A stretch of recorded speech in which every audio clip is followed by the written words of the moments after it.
La suegra de mi hijo apartó mi plato y gritó: «La gente pobre no se sienta aquí». Solo sonreí, tomé mi bolso y salí del restaurante sin mirar atrás. Hice una sola llamada desde afuera. 10 minutos después, el gerente fue a su mesa. Y lo que dijo la hizo temblar de miedo. Pero déjenme retroceder. Porque para entender por qué esa mujer terminó temblando frente a todo el restaurante Bellavista, primero tienen que conocer quién soy realmente, no la mujer que ellos creían conocer. No la suegra pobre a la que despreciaban, sino la persona que me convertía en silencio, mientras todos miraban hacia otro lado. Mi nombre es Soledad Rentería. Mis amigas me llaman Sol, y tengo 68 años que llevo con orgullo. Vivo en un departamento de 2 habitaciones en la colonia Narvarte, Ciudad de México. Las paredes tienen grietas que nunca arreglé. El piso de mosaico cruje en las noches, y desde mi ventana veo la calle donde cada mañana Don Chuy vende tamales con su carrito oxidado. Para cualquiera que entre aquí, soy una viuda común. Una mujer que sobrevive con la pensión de su esposo fallecido. Que compra en el mercado de la esquina, que regatea los jitomates, que guarda los frascos de vidrio porque nunca se sabe cuándo hacen falta. Uso blusas de algodón que compré hace 10 años. Mis zapatos tienen la suela gastada pero bien cuidada. No hay lujos visibles. No hay alardes. Y eso es exactamente lo que quiero que vean.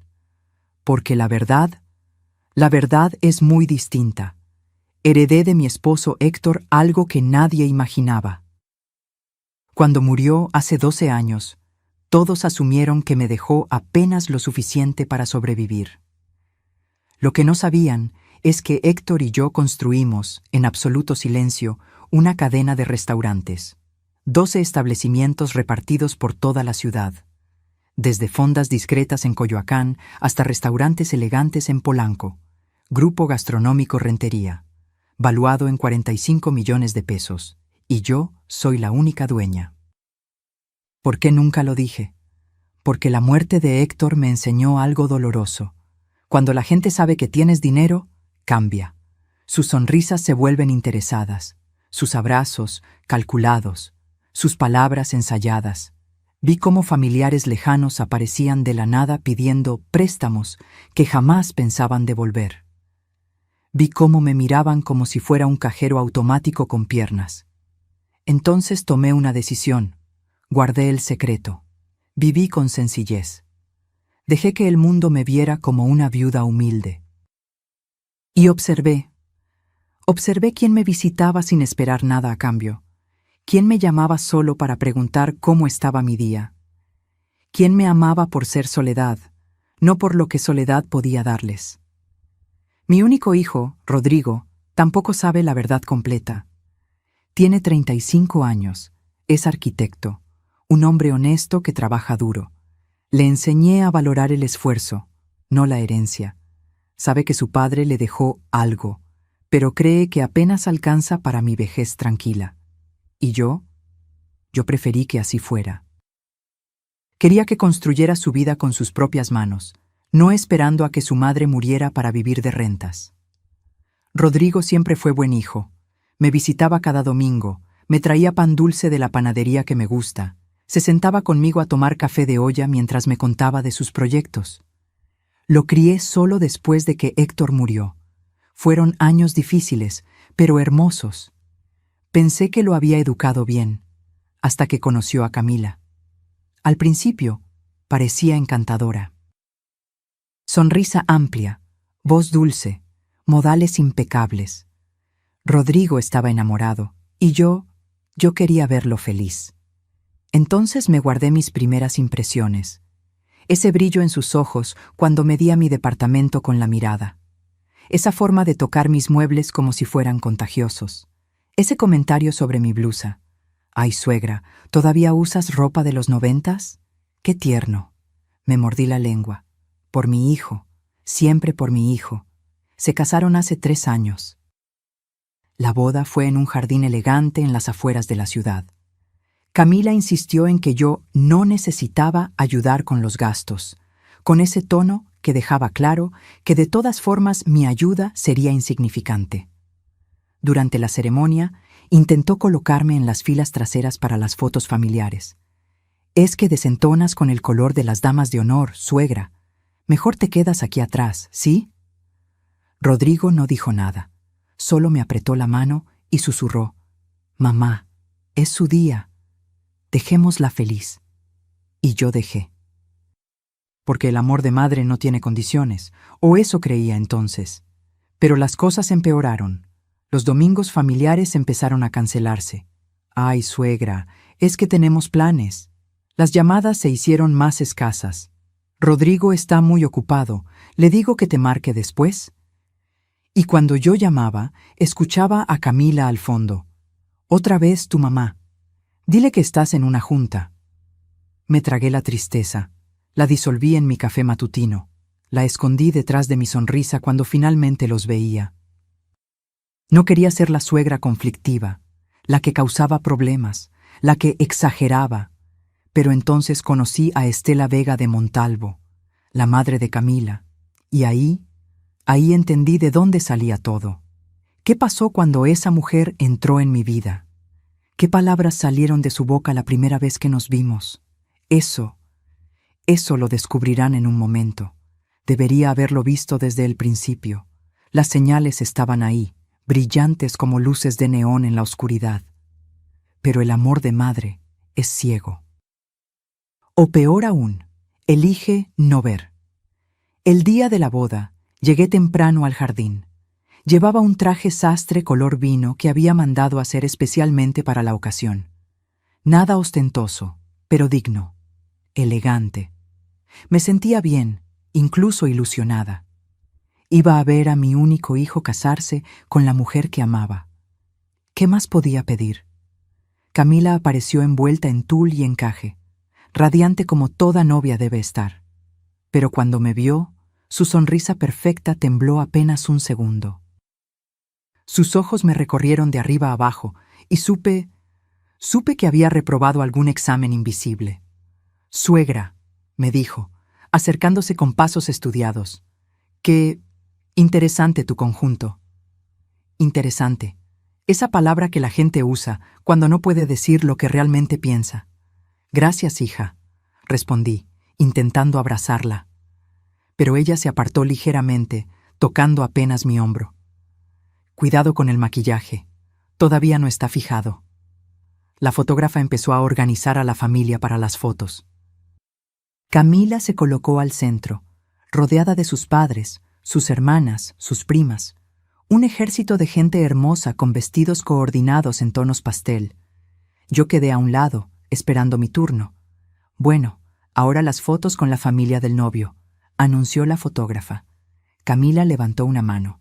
«Espera, hagamos primero las fotos solo con Rodrigo y sus padrinos, las otras después».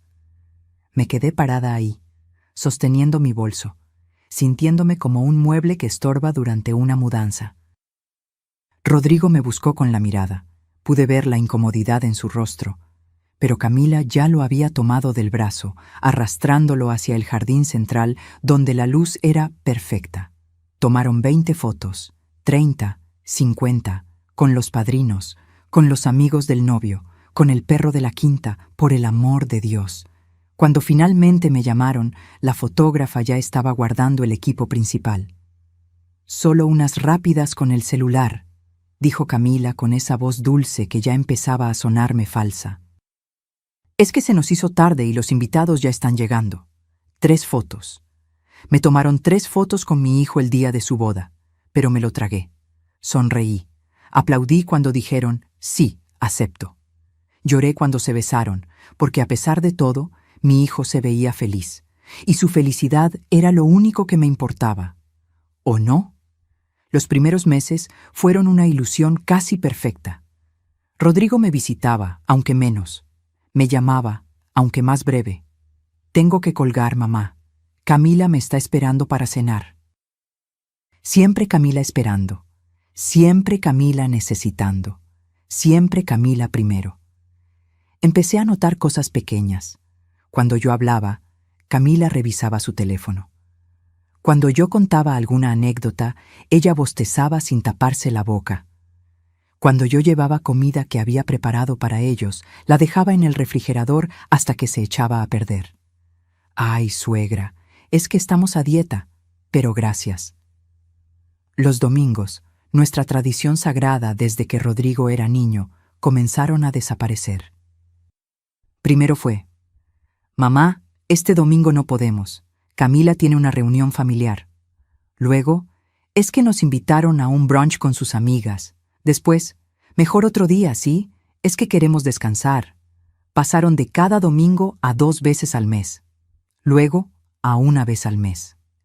Y finalmente, a te avisamos cuando podamos. Una tarde, decidí pasar sin avisar. Llevaba el mole que tanto le gustaba a Rodrigo, ese que me tomaba horas hacer, con el chocolate que compraba en el mercado de Coyoacán. Toqué el timbre de su departamento en la colonia Roma. Rodrigo abrió la puerta en pants, sorprendido. «Mamá, no sabía que venías». «Quería darles una sorpresa», dije, levantando el recipiente. «Hice tu mole favorito».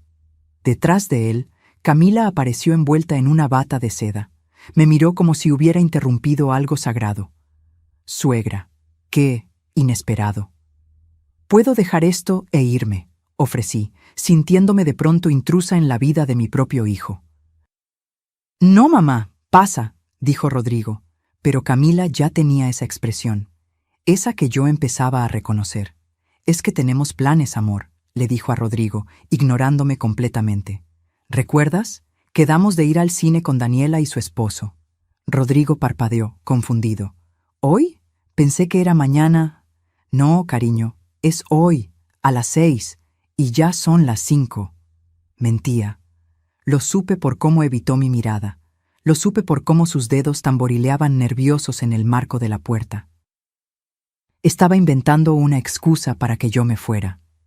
Me quedé 15 minutos, suficientes para dejar el mole, tomar un vaso de agua que nadie me ofreció y escuchar a Camila hablar por teléfono en voz alta. «Sí, ya sé que llegamos tarde. Es que llegó una visita inesperada». Cada palabra cargada de molestia. Cuando salí de ese departamento, con mi bolso vacío y mi corazón pesado, lloré en el elevador. Lloré en el metro. Lloré en mi casa, sentada en mi sillón gastado, preguntándome en qué momento me había convertido en una visita inesperada en la vida de mi hijo. Pero lo peor vino después. Una tarde, fui al súper cerca de su casa. Necesitaba comprar algunas cosas y aproveché para pasar por el barrio, con la esperanza secreta de encontrármelos, de tener una de esas casualidades que te permiten compartir un café sin que parezca que estás mendigando atención. Estaba en el pasillo de los lácteos cuando la escuché. La voz de Camila, inconfundible. Me asomé apenas, escondiéndome detrás de una promoción de yogures. Ella estaba con 2 amigas, empujando su carrito, riéndose. «No sabes lo insoportable que es», decía Camila. «Aparece sin avisar, como si nuestra casa fuera hotel de paso. Trae comida que nadie le pidió. Se queda parada ahí esperando a que la invitemos a comer». Una de sus amigas rió. «Ay, todas las suegras son iguales. Creen que porque parieron al hijo, tienen derechos eternos». «Lo peor es que Rodrigo no entiende», continuó Camila. «Le digo que ponga límites, pero es tan blando con ella. Dice que está sola, que perdió a su esposo, y yo le digo, pues que busque amigas, que se meta a un club, a la iglesia, lo que sea, pero que no nos haga su vida entera. Es sofocante, sofocante». Esa palabra se me clavó en el pecho como un clavo oxidado. Salí de ese súper sin comprar nada. Caminé por la calle sin rumbo. Llegué a un parque y me senté en una banca, viendo a las palomas pelear por migajas de pan. ¿Sofocante? Yo, que me había sacrificado para darle la mejor educación a mi hijo, que había trabajado junto a mi esposo sin descanso para construir un futuro, que ahora vivía en silencio, esperando apenas unas migajas de su tiempo. ¿Yo era sofocante? Esa noche, Rodrigo me llamó. Mamá, ¿estás bien? Te llamé 3 veces. Estoy bien, hijo, solo cansada. ¿Quieres que vaya a verte? Quise gritar que sí. Que por favor viniera, que necesitaba abrazarlo y sentir que todavía era su mamá, no una carga. Pero entonces escuché la voz de Camila al fondo. Rodrigo, la cena se va a enfriar. No, hijo, descansa, nos vemos otro día. Colgué antes de que pudiera responder. Me quedé sentada en mi cocina, con las luces apagadas, sintiendo cómo el silencio me devoraba. Afuera, escuchaba el ruido de la ciudad. Dentro, solo había vacío. Pero todavía no sabía que esto era apenas el principio. Porque 6 meses después de esa conversación en el súper, conocería a la persona que haría que los desprecios de Camila parecieran caricias. La mujer que me enseñaría el verdadero significado de la humillación. La madre de Camila, Estela Vega de Montalvo. Y cuando esa mujer entró en mi vida, todo, absolutamente todo, empeoró de formas que jamás imaginé posibles. Camila había mencionado a su madre incontables veces. Mi mamá piensa que... Mi mamá siempre ha sido muy exigente con la calidad, como si cada opinión de esa mujer fuera mandamiento divino. Pero tardó 6 meses en presentármela, y ahora entiendo por qué. Fue en el cumpleaños de Rodrigo. Camila organizó una cena íntima en su departamento. Cuando llegué, cargando el pastel de 3 leches que mi hijo amaba desde niño, ella me abrió la puerta con una sonrisa que no le llegaba a los ojos. Suegra, qué bueno que llegaste. Te presento a mi mamá. Y ahí estaba. Estela Vega de Montalvo no entró a una habitación, hizo una entrada. Como si las paredes debieran inclinarse a su paso. Tenía 60 años, pero se vestía como si estuviera desafiando al tiempo mismo a contradecirla. Un traje color marfil que gritaba dinero. Zapatillas con tacón de aguja que hacían eco en el piso. Un collar de perlas tan grande que parecía armadura. Su cabello, teñido de un castaño imposiblemente uniforme, estaba recogido en un chongo perfecto. Llevaba lentes oscuros dentro del departamento, lentes oscuros, a las 7 de la noche. Se los quitó lentamente, dejando que sus ojos me recorrieran con la sutileza de un escáner en el aeropuerto. Así que tú eres Soledad, dijo. No como pregunta, como verificación. Extendí mi mano. Mucho gusto, señora. Camila habla mucho de usted. Ella miró mi mano como si le hubiera ofrecido un pescado podrido. Después de 3 segundos eternos, rozó apenas mis dedos con los suyos. 3 segundos, los conté. Siéntese, mamá, dijo Camila, señalando el sillón principal, el más cómodo, el que yo solía ocupar cuando visitaba a mi hijo. Estela se acomodó con movimientos calculados, cruzando las piernas, dejando su bolso Hermès sobre la mesita como quien planta una bandera en territorio conquistado. Yo me quedé de pie, sosteniendo todavía el pastel, hasta que Rodrigo salió de la cocina. «Mamá», me abrazó, y en ese momento olvidé todo lo demás. «Trajiste el pastel. Sabía que no me fallarías». «Claro que no, mi amor. Feliz cumpleaños». «Qué tierno», dijo Estela desde su trono. «Pastel casero, como en los pueblos». El veneno en esa frase era tan puro que casi podía saborearlo.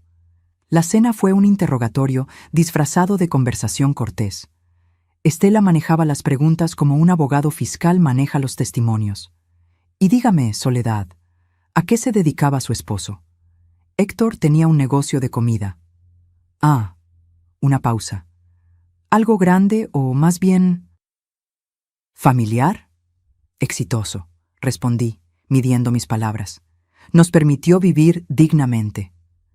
Dignamente, repitió Estela, saboreando la palabra como si fuera agria. Qué lindo concepto.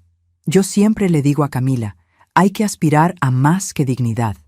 Hay que aspirar a excelencia. Rodrigo intentó cambiar de tema. ¿Y cómo va tu negocio, Estela? Ella se iluminó. Maravillosamente. Acabo de organizar la boda de la hija de los Cortázar. ¿Los conoces? dueños de aquellas torres en Santa Fe.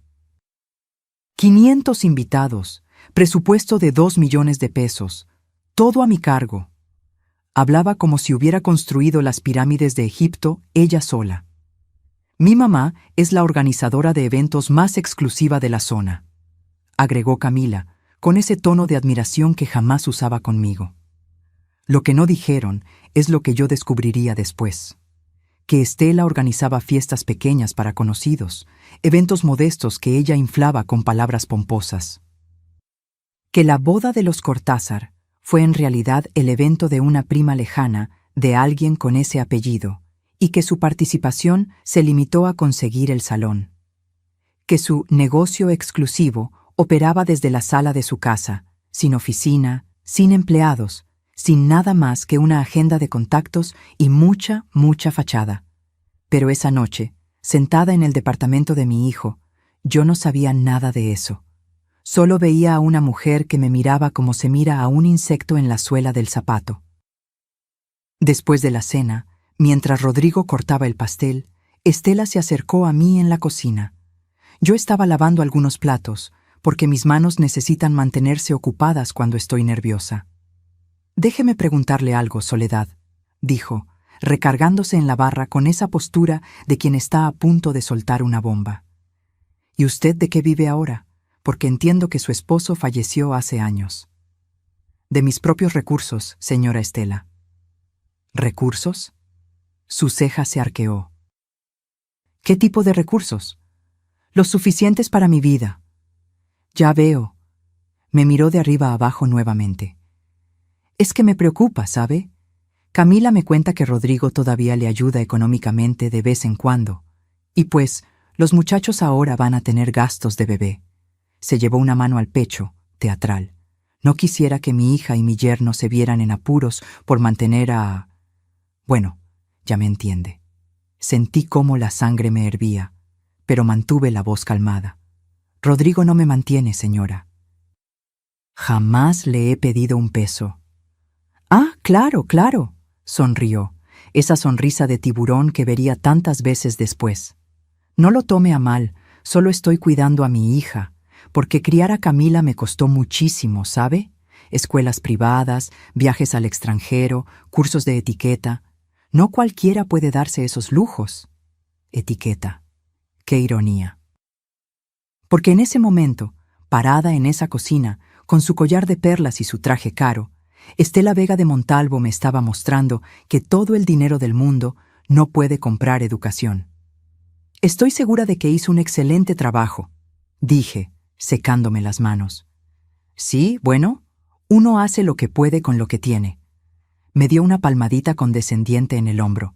«No todos podemos darles lo mejor a nuestros hijos, pero usted hizo lo que pudo con sus limitaciones». Limitaciones. Esa mujer no tenía idea de que estaba parada en la cocina de un departamento que yo podría comprar 20 veces sin parpadear. Que el pastel casero, que tanto despreció, llevaba ingredientes más caros que toda su exclusiva operación de eventos. Que las limitaciones que tanto mencionaba eran pura fantasía de su mente clasista. Pero no dije nada, porque todavía, estúpidamente, creía que mantener la paz era más importante que defender mi dignidad. Cuando Estela se fue esa noche, besó a Camila efusivamente, le dio a Rodrigo un abrazo calculado, y a mí me extendió 2 dedos para estrechar. 2 dedos, como quien le da una limosna a un mendigo. «Fue un placer, Soledad. Espero que nos veamos pronto». La forma en que dijo «espero» dejaba claro que esperaba exactamente lo contrario. Rodrigo me acompañó hasta la puerta. «¿Qué te pareció, Estela?» Miré a mi hijo, mi único hijo, el niño que había criado para ser bondadoso, justo, honesto. Y vi que esperaba que yo dijera algo amable. «Interesante», respondí, usando esa misma palabra que Camila había usado con mi traje de la boda. Él sonrió, aliviado. «Me da gusto que se lleven bien. Camila estaba nerviosa de que no te cayera bien su mamá». Nervios. Claro. Por eso Estela había llegado con su arsenal completo de desprecios. Por nervios. Esa noche, en el taxi de regreso a casa, miré por la ventana las luces de la ciudad. Y supe, con esa certeza que solo dan los años, que había conocido a mi enemiga. Lo que no sabía entonces era hasta dónde estaría dispuesta a llegar, ni cuánto iba a dolerme descubrirlo. Los meses siguientes fueron como caminar por un campo minado. Cada encuentro familiar se convertía en una oportunidad para que Estela y Camila me recordaran de 1000 formas sutiles que yo no pertenecía a su mundo. El primer incidente llegó 3 semanas después de conocer a Estela. Camila organizó una comida familiar informal en un restaurante de Polanco. Informal, claro, como todo lo que ella hacía. El lugar tenía valet parking y un menú sin precios. Llegué 15 minutos antes de la hora acordada. Siempre he sido puntual. Es una de esas cosas que mi madre me enseñó. El tiempo de los demás vale tanto como el tuyo, Soledad. La mesa ya estaba lista. 8 puestos perfectamente acomodados. Manteles color hueso, copas de cristal, cubiertos relucientes. Estela ya estaba sentada en la cabecera, junto a Camila. Cuando me vio entrar, su sonrisa se congeló apenas un segundo. Ese tipo de pausa que te dice que tu presencia no estaba en el plan original. «Suegra, llegaste temprano», dijo Camila sin levantarse. «Me gusta ser puntual». «Qué disciplinada», murmuró Estela sin mirarme. Estaba ocupada inspeccionando su manicura perfecta. Me senté en uno de los extremos de la mesa, donde todavía quedaba espacio, donde nadie tenía que moverse para hacerme lugar. Rodrigo llegó 10 minutos después, con un compañero de trabajo. Después llegaron 2 primas de Camila que no conocía, riéndose de algo en sus teléfonos. Cuando todos estuvimos sentados, el mesero comenzó a servir el agua.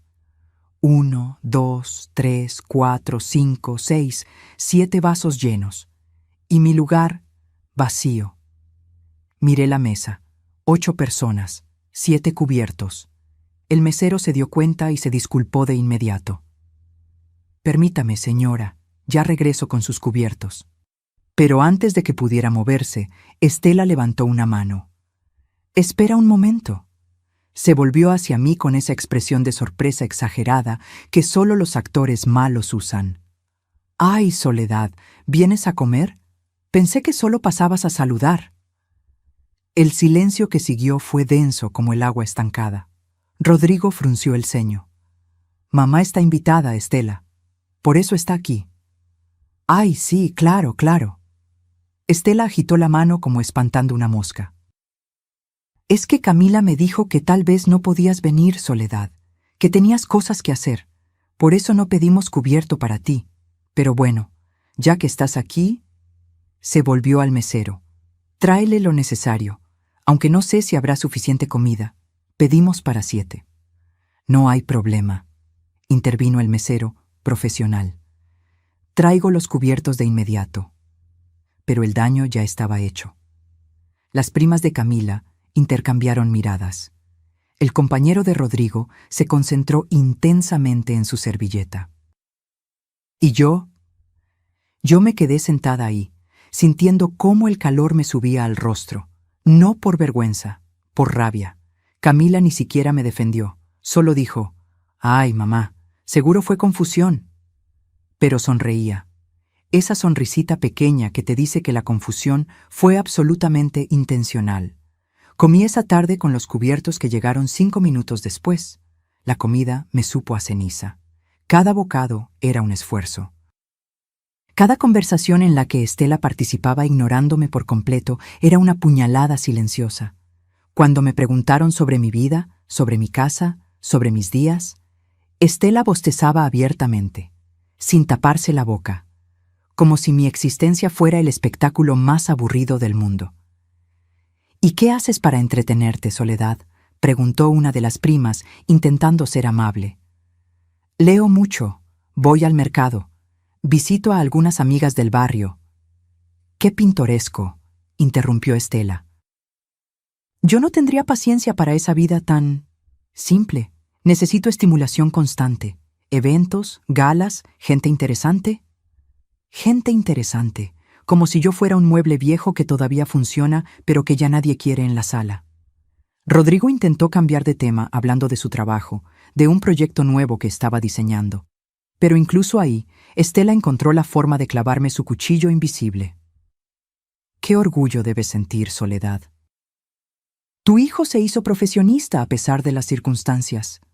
A pesar de las circunstancias, como si yo hubiera sido un obstáculo que él tuvo que superar, no la madre que trabajó doble turno para pagar su universidad. Me mordí la lengua, literalmente. Sentí el sabor metálico de la sangre en mi boca, pero lo peor aún no había pasado. 2 meses después, Camila anunció que estaba embarazada. Recibí la noticia por teléfono. Ni siquiera me lo dijeron en persona. Rodrigo llamó una tarde, emocionado, y yo lloré de felicidad.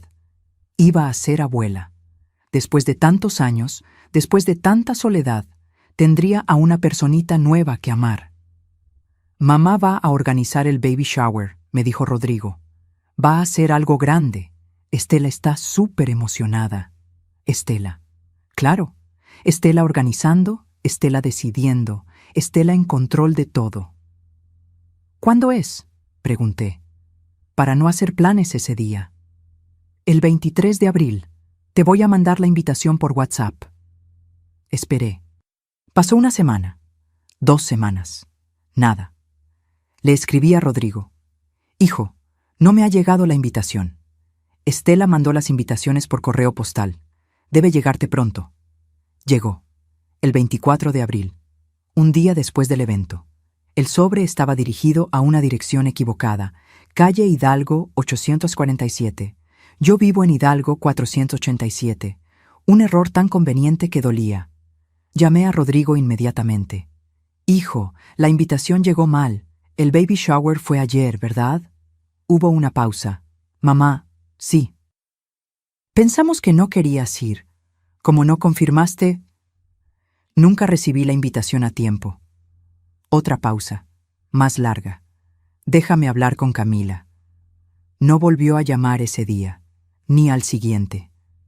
Cuando finalmente lo hizo, 3 días después, su voz sonaba cansada. Fue un error del correo, mamá. Estela está muy apenada. Apenada. Seguro. Vi las fotos en Facebook. 80 personas. Decoraciones rosas y doradas. Mesa de postres con 3 pisos. Estela en el centro de todas las fotos, radiante, recibiendo agradecimientos como si ella fuera la que estaba embarazada. Y yo ni siquiera estaba en las etiquetas, como si nunca hubiera existido. Pero me dije a mí misma, cuando nazca la bebé, todo cambiará. Cuando tenga a mi nieta en brazos, nada de esto importará. Qué ingenua fui. El 14 de septiembre, a las 3:42 de la madrugada, nació Emilia, mi nieta. 5 kilos de perfección envuelta en una mantilla rosa. Rodrigo me llamó llorando de felicidad. Mamá, ya nació, es hermosa, ven al hospital. Me vestí temblando de emoción. Ni siquiera me peiné bien. Tomé el primer taxi que encontré. Llegué al Hospital Ángeles en 30 minutos. Subí corriendo al 4º piso. Maternidad. Habitación 412. Cuando llegué a la puerta, Estela estaba ahí, parada, bloqueando la entrada. Soledad. No me saludó, solo dijo mi nombre, como quien identifica un paquete. Vengo a conocer a mi nieta. Las visitas son solo para familia cercana. Cruzó los brazos.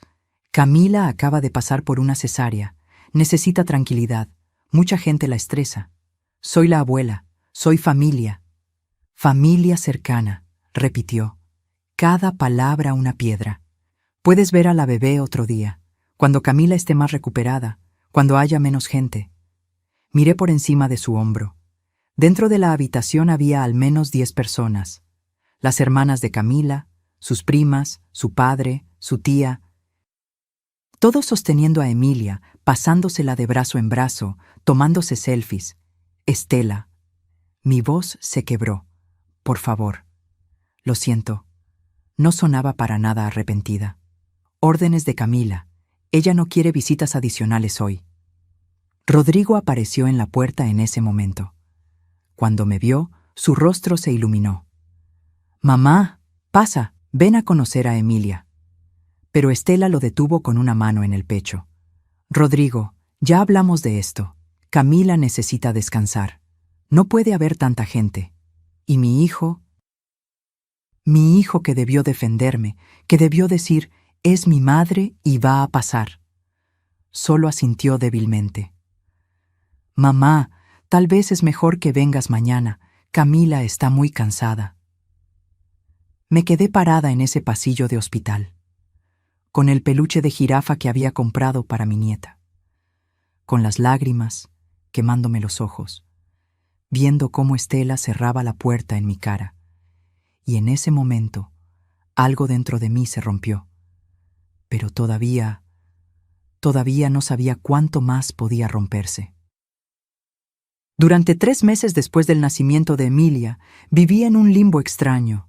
Veía a mi nieta en cuentagotas, 15 minutos aquí, media hora allá, siempre cuando a Camila le convenía, siempre bajo supervisión, como si fuera una extraña peligrosa en lugar de la abuela. Cada noche me acostaba con un nudo en el estómago. Las pastillas para dormir que el doctor me había recetado dejaron de funcionar. Empecé a despertar a las 3 de la madrugada, con el corazón acelerado, sudando. Pensaba en Rodrigo, en Emilia, en cómo me habían borrado de sus vidas sin que nadie moviera un dedo para impedirlo. Dejé de comer bien. ¿Para qué cocinar cuando estás sola? El mole que tanto me gustaba hacer perdió el sentido. Las tortillas hechas a mano se quedaban guardadas en el refrigerador hasta que se ponían duras.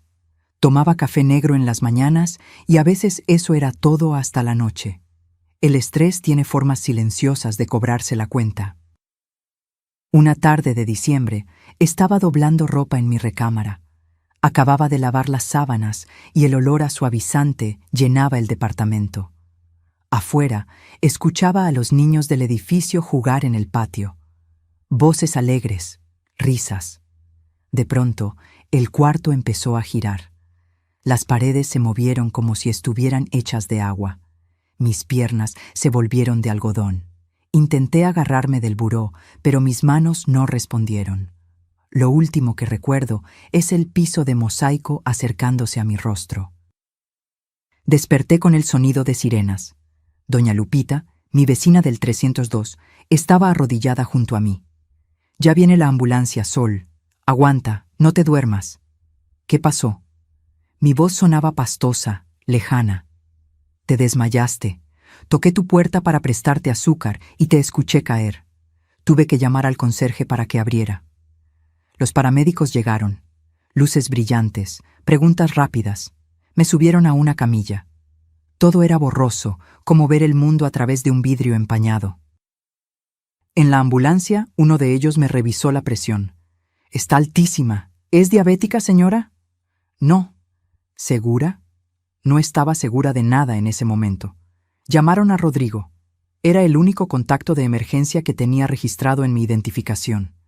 Llegó al Hospital General 40 minutos después, con el rostro desencajado. Corrió hacia la camilla donde me estaban conectando a un suero. «Mamá, ¿qué pasó? ¿Estás bien?» Intenté sonreír, tranquilizarlo, pero las lágrimas llegaron primero. «Estoy bien, hijo, solo un susto». El doctor llegó con una tableta llena de números que no entendí. «Señora Rentería, necesitamos hacerle unos estudios completos. Su glucosa está en 380. Eso es peligrosamente alto». 380. El número se quedó flotando en el aire como humo tóxico. «¿Eso qué significa?», preguntó Rodrigo. «Significa que su mamá tiene diabetes avanzada. Por los niveles, probablemente lleva meses desarrollándose sin tratamiento». Pero ella nunca dijo nada. Muchas veces los síntomas se confunden con cansancio, estrés. El doctor me miró directamente. «¿Ha tenido mucho estrés últimamente, señora?» Quise reír, quise gritar, quise decir, ¿estrés? ¿Quiere decir aparte de ser tratada como basura por la familia de mi hijo? Pero solo dije, un poco. Me dejaron internada para estabilizarme. Habitación compartida en el 3er piso. La cama junto a la mía estaba vacía, cubierta con sábanas blancas que olían a cloro. Rodrigo se quedó conmigo, sosteniendo mi mano, pidiéndome perdón por cosas que no eran su culpa. Debí darme cuenta, mamá. Debí visitarte más. Debí... No es tu culpa, hijo. Pero sí lo era. Un poco. De todos. A las 8 de la noche llegaron Camila y Estela. Las escuché antes de verlas. El sonido de los tacones de Estela repiqueteando en el pasillo como martillos. Entraron a la habitación trayendo consigo un perfume caro que chocaba con el olor a desinfectante. «Rodrigo, tienes que ir a casa», dijo Camila sin siquiera mirarme. «Emilia no ha parado de llorar. Te necesita». «Pero mi mamá, tu mamá está bien. Mírala. Está despierta, consciente. Los doctores la están atendiendo. Ve a casa. Yo me quedo aquí». Mentira. Ambos sabíamos que era mentira.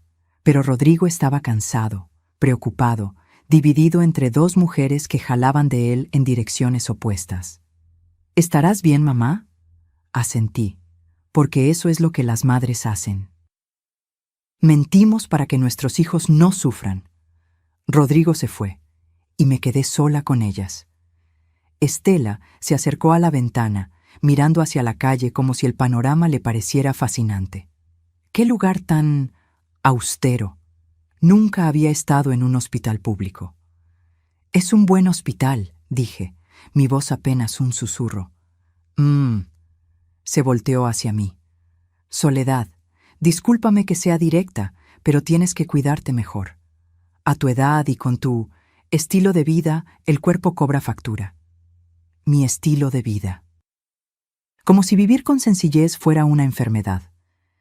Camila estaba en la puerta, hablando por teléfono en voz lo suficientemente alta para que yo escuchara. «No, mamá, no es nada grave. Ya sabes cómo son las personas mayores. Cualquier cosita y se alarman». Una enfermera pasó, ajustando mi suero. Me miró con compasión. Esa compasión que te dan cuando saben que estás rodeada de personas que no te quieren. Estela se sentó en la silla junto a mi cama, cruzando las piernas. «¿Sabes qué creo, Soledad? Creo que esto es estrés, puro estrés. Y el estrés viene de no tener la vida ocupada. Deberías salir más, hacer actividades, no quedarte encerrada en ese departamento esperando que Rodrigo te llame». Cada palabra era una aguja clavándose bajo mi piel. «No me quedo esperando». «Claro que sí», sonrió.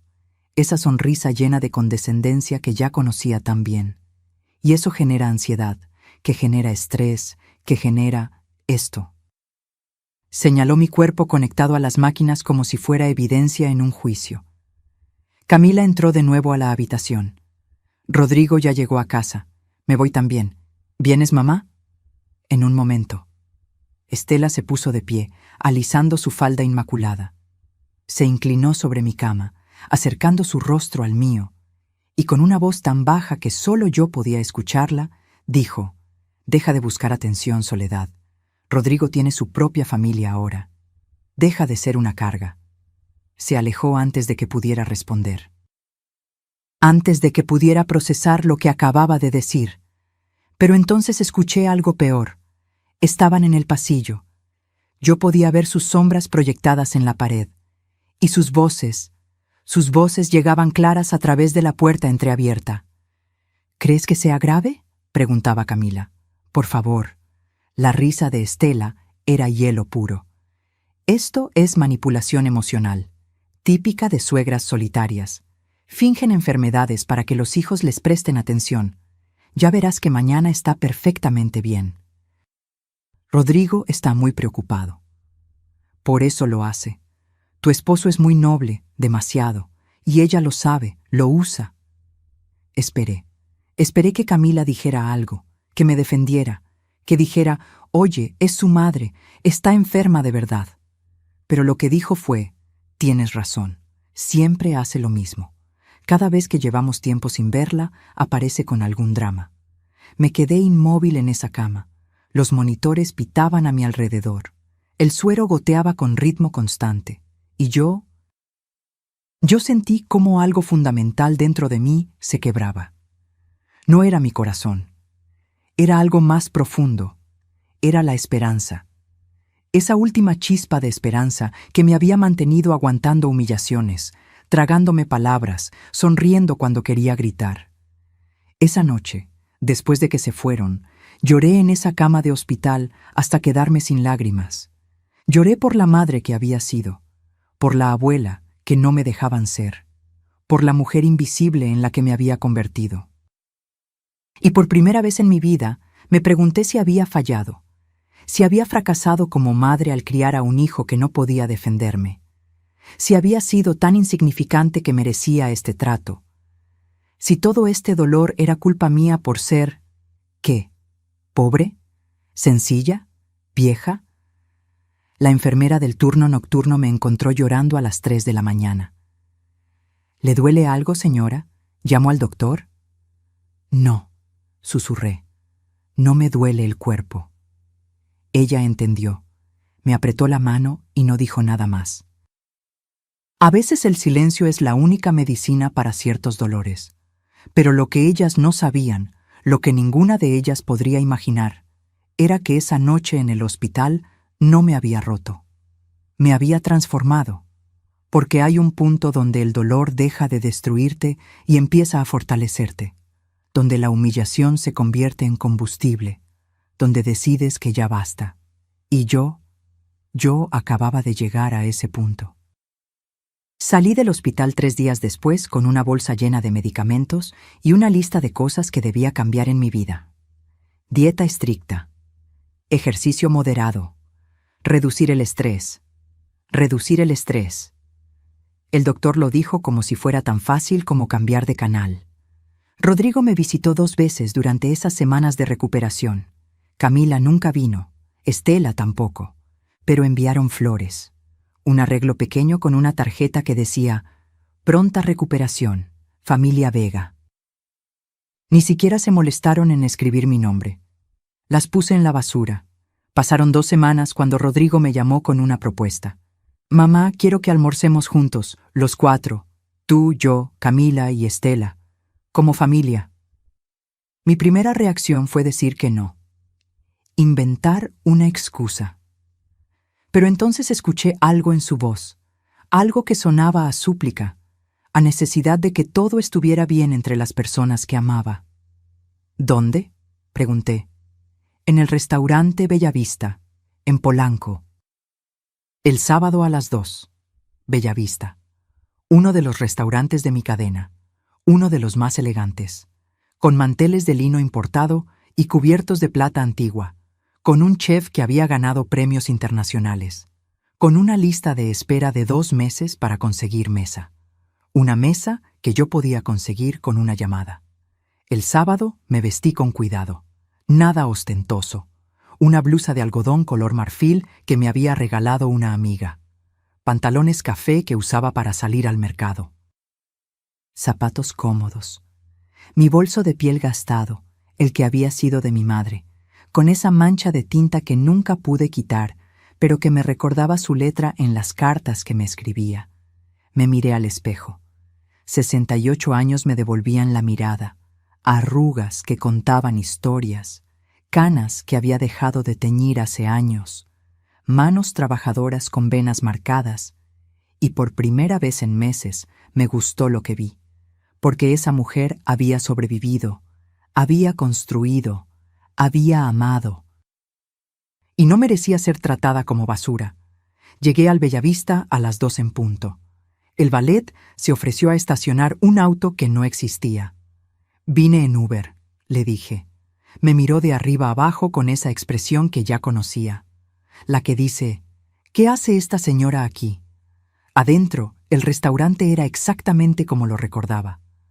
Paredes color crema. Lámparas de cristal que lanzaban pequeños arcoíris por todas partes. El murmullo elegante de conversaciones en voz baja. El tintineo de copas. Leonardo Campos, mi gerente general, estaba en la barra revisando algo en su tablet. Me vio y sus ojos se iluminaron. Comenzó a acercarse, pero le hice una señal discreta con la cabeza. Todavía no. Rodrigo ya estaba en la mesa. Mesa número 12. la que está junto a la ventana con vista al jardín interior. Se levantó cuando me vio sonriendo. «Mamá, te ves bien». «Gracias, hijo». Estela y Camila llegaron 15 minutos tarde, porque las personas importantes siempre llegan tarde. Es parte del show. Estela traía un vestido color champán que probablemente costó más de lo que ella ganaba en 3 meses. Camila llevaba un conjunto negro con tacones tan altos que caminaba como Bambi recién nacido. Ambas con lentes oscuros que no se quitaron hasta que se sentaron. «Soledad», dijo Estela a modo de saludo. Ni siquiera un «buenas tardes», solo mi nombre, como quien identifica un paquete. Nos sentamos. El mesero trajo la carta. Precios que hacían que Estela levantara las cejas, impresionada. «¿Qué lugar tan exclusivo, Rodrigo? ¿Cómo conseguiste mesa aquí?» «Tengo mis contactos», dijo él, guiñándome un ojo. «Contactos. Si supiera. Ordenamos». Estela pidió el corte de carne más caro. Camila ordenó ensalada porque estaba cuidando la figura post-embarazo. Rodrigo pidió pasta. Yo pedí el salmón al horno con verduras asadas. La comida llegó en esos platos blancos enormes, donde la presentación vale más que el hambre. Todo perfecto, todo calculado. Como siempre había instruido a mis chefs, estábamos a mitad de la comida cuando sucedió. Estela tomó su copa de vino y me miró por encima del borde. «Soledad, tengo curiosidad. ¿Cómo pagas comidas en lugares así? Porque esto debe costar... ¿Cuánto? ¿1,000 pesos por persona? 2,300 para ser exactos. Lo sabía porque yo había diseñado el menú con el chef». «Me las arreglo», respondí. «Ya, pero en serio, con tu pensión». Dejó la frase colgando, esperando que yo me sintiera obligada a explicar mi vida financiera. No lo hice. Eso la irritó. Vi cómo apretaba la mandíbula, cómo sus dedos tamborileaban en el mantel, y entonces lo hizo. Extendió su mano, tomó mi plato, lo apartó bruscamente hacia el centro de la mesa, haciendo que el tenedor cayera con un ruido metálico que hizo que las mesas cercanas voltearan. «La gente pobre no se sienta aquí». Su voz atravesó el restaurante como un cuchillo. «Este es un lugar para personas de clase. Personas que entienden lo que significa la elegancia, no para...». Me miró de arriba abajo. «No para gente que viene del mercado». El silencio que siguió fue absoluto. Todos en el restaurante nos miraban. El mesero se quedó congelado a mitad de servir vino en otra mesa. El sommelier dejó de respirar. Hasta la música de fondo pareció detenerse. Camila se rió. Una risa nerviosa, pero risa al fin.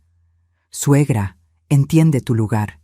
Esto no es un comedor comunitario». Miré a Rodrigo, esperando, rogando que dijera algo, lo que fuera. Se quedó mudo, paralizado, la boca abierta, los ojos grandes, como un niño que presencia un accidente y no sabe qué hacer. Y algo dentro de mí, algo que había estado agrietándose durante meses, finalmente se rompió, pero no hacia adentro, hacia afuera. Me puse de pie, lentamente, con la dignidad de quien ha vivido demasiado como para que le roben lo último que le queda. Respiré profundo. El aire olía a comida cara y perfume más caro aún. «Tienen razón», dije, mi voz tranquila, firme, sin temblor. «Hay lugares donde no pertenezco». Tomé mi bolso, ese bolso gastado que tanto despreciaban, pero no porque sea pobre. Las miré directamente a los ojos, primero a Estela, luego a Camila, sino porque tengo dignidad, algo que ustedes no podrían comprar ni con todo el dinero del mundo. Caminé hacia la salida, cabeza en alto, espalda recta, pasos firmes. Escuché a Rodrigo levantarse. «Mamá, espera». Pero no me detuve. Salí del restaurante. El aire fresco de la tarde me golpeó el rostro. Había un árbol de jacarandas afuera, sus flores púrpuras cayendo como lágrimas sobre la banqueta. Me detuve bajo su sombra. Saqué mi teléfono. Marqué un número que tenía guardado como Oficina Emergencias. Leonardo Campos contestó al segundo timbre. Señora Rentería, ¿está todo bien? Leo, estoy afuera del Bellavista. Necesito que vayas personalmente, ahora. Mesa 12. Manda a Octavio contigo con el libro de reservaciones VIP. ¿Algún problema? Digamos que es momento de que algunas personas conozcan a la verdadera dueña de los restaurantes donde les gusta presumir. Escuché su sonrisa a través del teléfono. Voy en camino, 3 minutos. Colgué. Me senté en una banca del parque de enfrente. Desde ahí podía ver la entrada del restaurante, ver el movimiento dentro, ver las siluetas de Estela y Camila celebrando su pequeña victoria. Celebrando que habían logrado humillarme. Celebrando que finalmente me habían puesto en mi lugar. Miré mi reflejo en la pantalla del teléfono y sonreí. Porque durante 40 años construí un imperio en silencio. Toleré los desprecios por amor a mi hijo. Me hice invisible porque creí que eso me protegería. Pero hoy cruzaron una línea que no sabían que existía. Y ya no iba a ser invisible.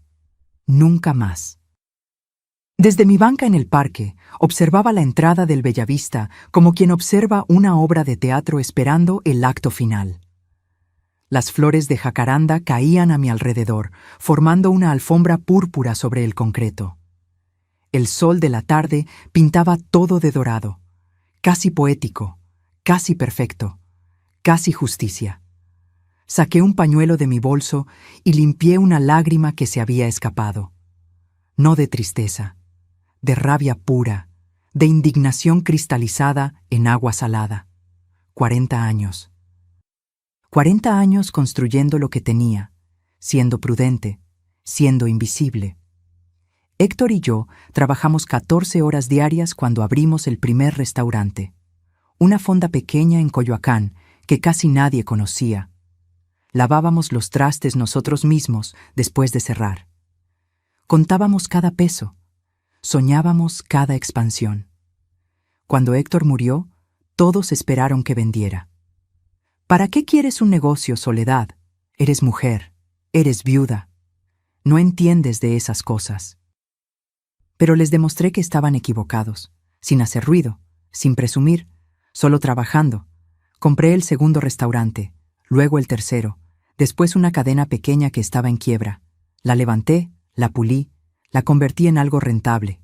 12 restaurantes, 45 millones de pesos, empleados que dependían de mí, familias que comían gracias a las decisiones que yo tomaba cada día desde mi oficina discreta en el centro. Y esta mujer. Esta Estela Vega de Montalvo, que se creía la reina del universo, me había apartado el plato como si fuera basura. Miré mi teléfono. 3 minutos desde la llamada. Leonardo debía estar llegando. Y entonces lo vi. Un Mercedes negro se detuvo frente al restaurante. Del asiento del conductor bajó Leonardo Campos. 45 años. Traje gris impecable. Corbata azul marino. Ese porte de hombre que sabe exactamente quién es y qué representa. Octavio Méndez, el gerente del Bellavista, salió a recibirlo. Los vi hablar brevemente en la entrada. Vi cómo Octavio palideció, cómo asentía rápidamente, cómo sus manos temblaban ligeramente al sostener la tablet que siempre cargaba. Entraron juntos. Me incliné hacia adelante en la banca. Mi corazón latía rápido, no de miedo, de anticipación. Pensé en todas las veces que me tragué las palabras, todas las humillaciones pequeñas que dejé pasar, los comentarios sobre mi ropa, las miradas de desprecio, los olvidos convenientes, la puerta del hospital cerrada en mi cara, porque la gente pobre no se sienta aquí. Esas palabras retumbaban en mi cabeza como campanas. Pobre, como si el dinero definiera el valor de una persona, como si mi cuenta bancaria determinara si merecía respirar el mismo aire que ellas. Pero yo no era pobre. Nunca lo fui. Solo elegí vivir sin alardes, sin ostentación, probando a las personas. Viendo quién me amaba por ser Soledad, no por lo que Soledad podía darles. Y ahora sabía exactamente quién era quién. Miré el reloj en mi teléfono. Habían pasado 5 minutos desde que Leonardo entró. ¿Qué estarían diciendo? ¿Cómo estaría reaccionando Estela? ¿Y Camila? ¿Y mi hijo?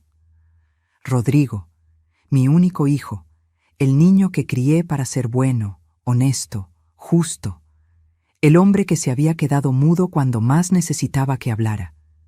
Sentí una punzada en el pecho, no de rencor hacia él, sino de decepción profunda, porque yo no lo había educado para ser cobarde, lo había educado para defender lo correcto, para proteger a los indefensos. Pero en ese restaurante, cuando esa mujer me humilló públicamente, él se convirtió en piedra, y eso dolía más que cualquier insulto de Estela. Una pareja de ancianos pasó frente a mi banca. Él le sostenía la mano a ella. Caminaban despacio, riéndose de algo. Se veían en paz, en armonía. Como Héctor y yo solíamos caminar los domingos por el parque de Chapultepec. ¿En qué momento todo se complicó tanto?, pensé. El teléfono vibró en mis manos. Un mensaje de Leonardo. Misión cumplida. Octavio está con ellas ahora. ¿Quiere que me quede? Escribí. No, ya hiciste suficiente. Gracias, Leo. Un placer servir a la jefa. Por cierto, ¿está segura de la prohibición permanente? Lo pensé. Mis dedos se quedaron suspendidos sobre el teclado. ¿Prohibición permanente? ¿Cerrarles las puertas de mis restaurantes para siempre? Parte de mí quería decir que sí, que las castigara, que las hiciera sentir una fracción del dolor que me habían causado. Pero eso sería rebajarse a su nivel. Escribí, déjalo en temporal. 6 meses. Si aprenden algo de esto, tal vez merezcan otra oportunidad. Tal vez. Probablemente no, pero no iba a convertirme en lo que ellas eran. Guardé el teléfono, cerré los ojos. Respiré el aire que olía a flores, a tierra húmeda del parque, a escape de coches en Polanco. Y por primera vez en meses me sentí ligera, como si hubiera soltado un peso que llevaba cargando desde que Camila entró en nuestras vidas, desde que Estela me miró como a un insecto, desde que me convertí en la suegra invisible, la abuela tolerada, la mujer que estorbaba. Abrí los ojos. El cielo estaba despejado, azul perfecto, sin nubes. Recordé algo que mi madre me dijo antes de morir. Estaba en su cama de hospital, delgada como papel, pero con esos ojos que todavía brillaban con toda la sabiduría del mundo. Soledad, me dijo, apretando mi mano con dedos frágiles. El respeto no se mendiga, se exige, y a veces, hija, tienes que hacer ruido para que te escuchen. No tengas miedo de recordarle al mundo quién eres. Hacer ruido. Durante años interpreté mal ese consejo. Pensé que significaba gritar, pelear, confrontar, pero no. Hacer ruido significaba defender tu dignidad. Poner límites. Decir hasta aquí cuando alguien cruzaba la línea. Me puse de pie. Las piernas me dolían un poco. La edad cobra su precio en las articulaciones. Pero estaba bien. Estaba fuerte. Caminé hacia la entrada del parque. Desde ahí podía ver el Bellavista perfectamente. Ver las ventanas grandes. Ver las siluetas de la gente comiendo, riendo, viviendo sus vidas sin saber el drama que acababa de desarrollarse en la mesa 12. Entonces los vi salir. Primero Estela. Su rostro estaba blanco, pálido como la muerte. Caminaba rápido, tropezando ligeramente con sus tacones carísimos. Se llevó una mano a la boca como si estuviera conteniendo náuseas. Después Camila. Ella no corría, pero su postura era diferente. Los hombros caídos, la cabeza baja, como un animal que acaba de ser regañado. Y finalmente, Rodrigo. Mi hijo salió mirando en todas direcciones, buscándome. Lo vi sacar su teléfono, marcar, esperar. Mi teléfono empezó a vibrar en mi bolso. No contesté. Todavía no, porque había cosas que él necesitaba entender primero. Cosas que yo necesitaba procesar antes de enfrentarlo.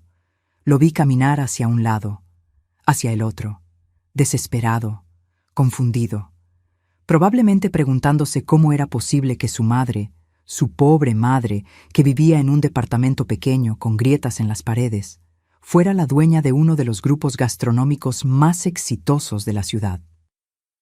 ¿Cómo era posible que la mujer a la que acababan de humillar tuviera el poder de prohibirles la entrada a 12 de los mejores restaurantes de México? ¿Cómo era posible que todo lo que creían saber fuera una mentira? No toda mentira. Omisión. Hay diferencia. Me senté de nuevo en la banca. Iba a esperar, dejar que procesaran, dejar que sintieran aunque fuera una pizca de la incomodidad que yo había sentido durante años. Después hablaríamos, pero sería bajo mis términos.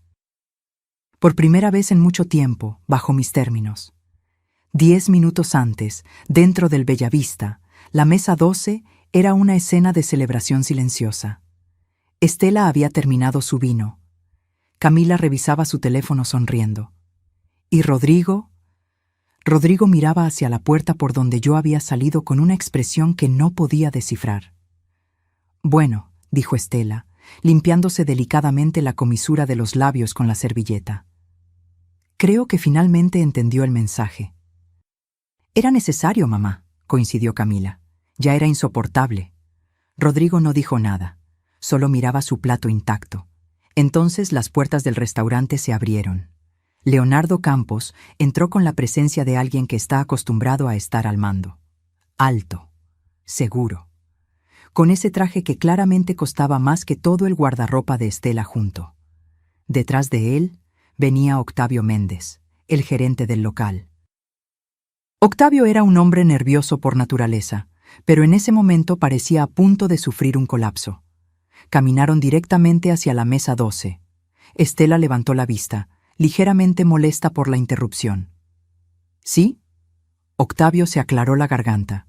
Sus manos temblaban. Disculpen, ¿alguna de ustedes es la señora Soledad Rentería? Estela rió, una risa corta, desdeñosa. No, gracias a Dios, esa mujer ya se fue. ¿Por qué? Leonardo dio un paso adelante. Permítame presentarme. Leonardo Campos, gerente general de Grupo Gastronómico Rentería. Sacó una tarjeta de presentación y la dejó sobre la mesa. La señora Soledad Rentería es la presidenta y única propietaria de nuestra empresa. El silencio que siguió fue tan denso que podría cortarse con cuchillo. Camila dejó de respirar. Rodrigo se puso pálido. Estela parpadeó. Una vez, 2 veces. ¿Perdón? La señora Rentería, continuó Leonardo con voz profesional pero fría, es dueña de este restaurante. Y de otros 11 establecimientos en la ciudad. Grupo Gastronómico Rentería tiene un valor estimado de 45 millones de pesos. Octavio abrió su tablet con manos temblorosas. La reservación de hoy fue hecha por la señora Rentería personalmente. Mesa número 12, bajo su nombre corporativo. Le mostró la pantalla a Estela. Ahí estaba, claro como el agua. Reservación VIP, S, Rentería, Presidenta GGR, Mesa 12, 14, CEU HRS. El rostro de Estela pasó de blanco a verde. Sus labios temblaron. La mano con la que sostenía la copa de vino empezó a temblar tanto que el líquido se derramó sobre el mantel blanco. Eso es... No podía terminar la frase. ¿Imposible? Leonardo sonrió, pero no era una sonrisa amable. Le aseguro que es completamente real. La señora Rentería construyó este negocio junto a su esposo hace 40 años. Después de su fallecimiento, ella tomó el control total. Ha sido una líder excepcional. Discreta, pero excepcional. Camila había dejado caer su teléfono. Pero ella vive en Narvarte, en un departamento pequeño, compra en el mercado, su ropa. Es su decisión, interrumpió Leonardo. La señora Rentería prefiere vivir con sencillez. No es mi lugar juzgar las decisiones personales de mi jefa, pero sí es mi responsabilidad hacer cumplir sus instrucciones. La palabra jefa cayó como una bomba. Rodrigo finalmente encontró su voz. ¿Mi madre es la dueña de todo esto? Y mucho más, confirmó Octavio. El Bellavista es solo uno de nuestros establecimientos. Tenemos presencia en Polanco, Roma, Condesa, Coyoacán, San Ángel. Estela se puso de pie bruscamente. La silla cayó hacia atrás con un ruido que hizo que todas las mesas cercanas voltearan. Esto es ridículo. Esa mujer no puede ser. Ella es una... ¿Qué? Leonardo la miró directamente. ¿Una mujer humilde? ¿Una viuda que viste con sencillez? ¿Alguien a quien ustedes creyeron que podían menospreciar? El veneno en su tono era inconfundible. La señora Rentería, continuó, me instruyó que les informara lo siguiente. Ustedes ya no son bienvenidas en ninguna de nuestras propiedades, no en este restaurante, ni en los otros 11. La prohibición es efectiva inmediatamente y durará 6 meses. Después de ese tiempo, podrán solicitar que se levante la restricción. ¡No pueden hacer eso!, chilló Estela. Su voz había perdido toda la compostura elegante. Ahora sonaba aguda, desesperada. «Esto es discriminación. Voy a demandar. Conozco a abogados». «Está en su derecho», respondió Leonardo sin inmutarse. «Pero les recuerdo que este es un negocio privado. La señora Rentería tiene todo el derecho de decidir a quién sirve, especialmente después de que ustedes la humillaron públicamente en su propio establecimiento». Camila comenzó a llorar. Lágrimas de pánico, no de tristeza. Yo no sabía. Si hubiera sabido... ¿Qué?, preguntó Octavio. ¿La habrían tratado mejor? ¿La habrían respetado? Qué interesante que el respeto solo llegue cuando hay dinero de por medio. Rodrigo se puso de pie. Su rostro era una mezcla de shock, vergüenza y algo que parecía horror. Necesito hablar con mi madre. ¿Dónde está? Eso tendrá que preguntárselo usted, dijo Leonardo. Mi trabajo era solo entregar el mensaje y asegurarme de que ustedes entendieran las consecuencias de sus acciones. Giró sobre sus talones y comenzó a alejarse. Octavio lo siguió, pero antes de irse se volteó hacia la mesa. Les sugiero que se retiren. Su presencia está haciendo sentir incómodos a nuestros otros clientes. Y tenía razón. Toda la sección del restaurante los miraba, algunos con curiosidad, otros con desprecio evidente. Las mesas susurraban. Los meseros intercambiaban miradas. Estela intentó recomponerse. Levantó la barbilla. Trató de caminar con dignidad hacia la salida, pero sus piernas temblaban tanto que tropezó con sus propios tacones. Tuvo que sostenerse de una silla para no caer. Camila la siguió, con el rostro hundido en las manos, sollozando. ¿Y Rodrigo? Rodrigo caminó como zombi, como alguien que acaba de descubrir que toda su realidad era una mentira. Cuando llegaron a la entrada, el valet les devolvió las llaves del auto de Estela. Ella las tomó con manos temblorosas. Se subió al auto, encendió el motor, pero no se movió. Se quedó ahí sentada, aferrando el volante, con los ojos vidriosos mirando al vacío. Porque en ese momento, Estela Vega de Montalvo entendió algo fundamental. Todo su pequeño mundo de fachadas y presunciones acababa de colapsar. La mujer a la que había tratado como basura resultó ser alguien 1000 veces más poderosa que ella. Y lo peor era que esa mujer había tenido la oportunidad de humillarla desde el principio, pero eligió no hacerlo. Eligió darles oportunidades. Eligió ser amable. Eligió tolerar, hasta que ellas cruzaron la línea. Dentro del auto, Camila sollozaba. «Mamá, ¿qué vamos a hacer? Rodrigo va a divorciarse de mí, lo sé. Sé cómo miró a su mamá cuando salió del restaurante». Estela no respondió. No podía, porque por primera vez en su vida no tenía respuestas, no tenía excusas. No tenía a quién culpar excepto a sí misma, y ese era el peor castigo de todos. Rodrigo me encontró 40 minutos después. Yo seguía en el parque, sentada bajo el árbol de jacarandas.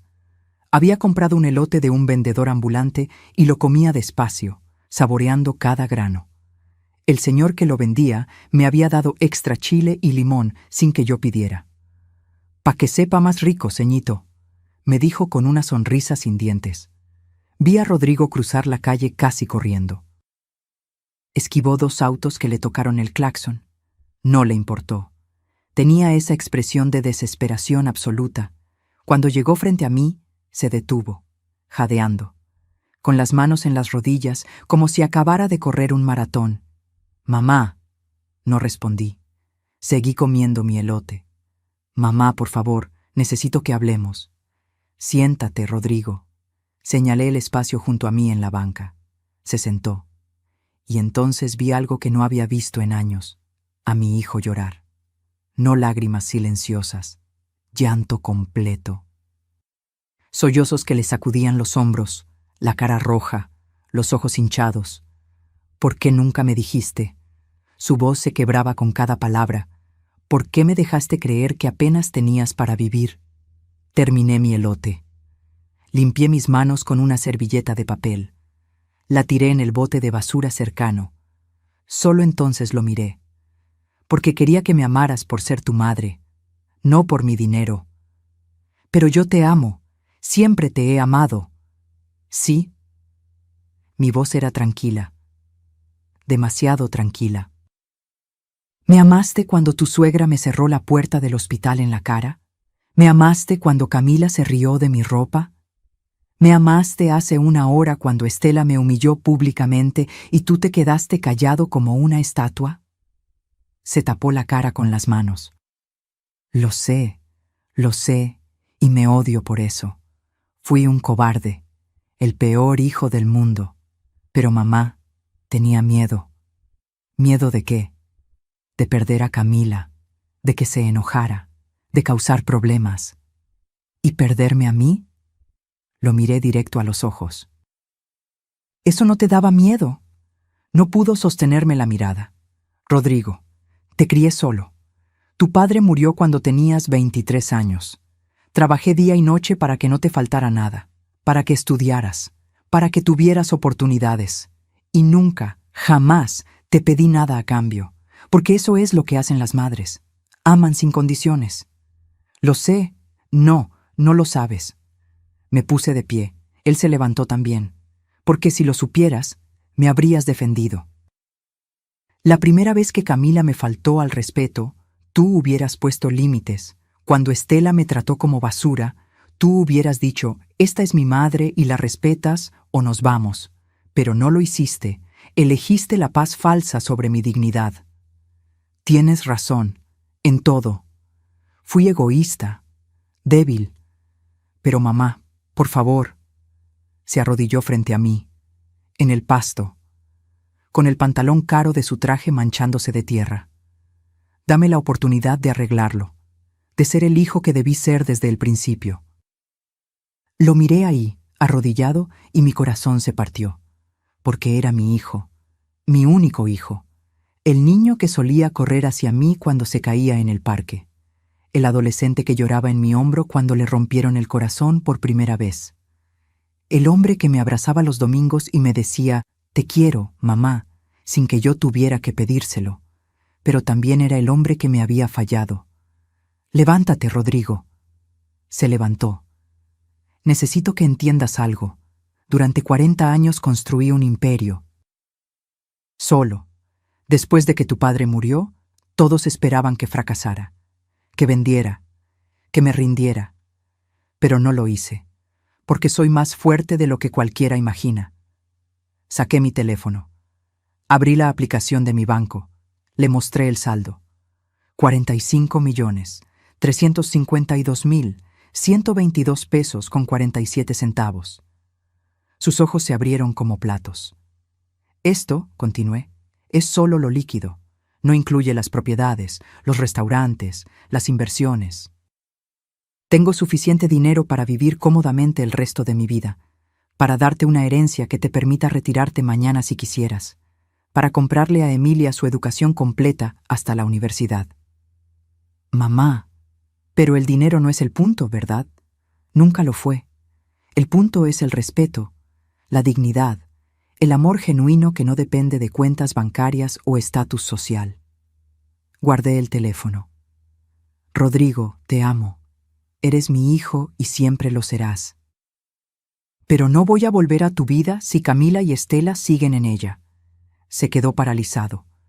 ¿Me estás pidiendo que me divorcie?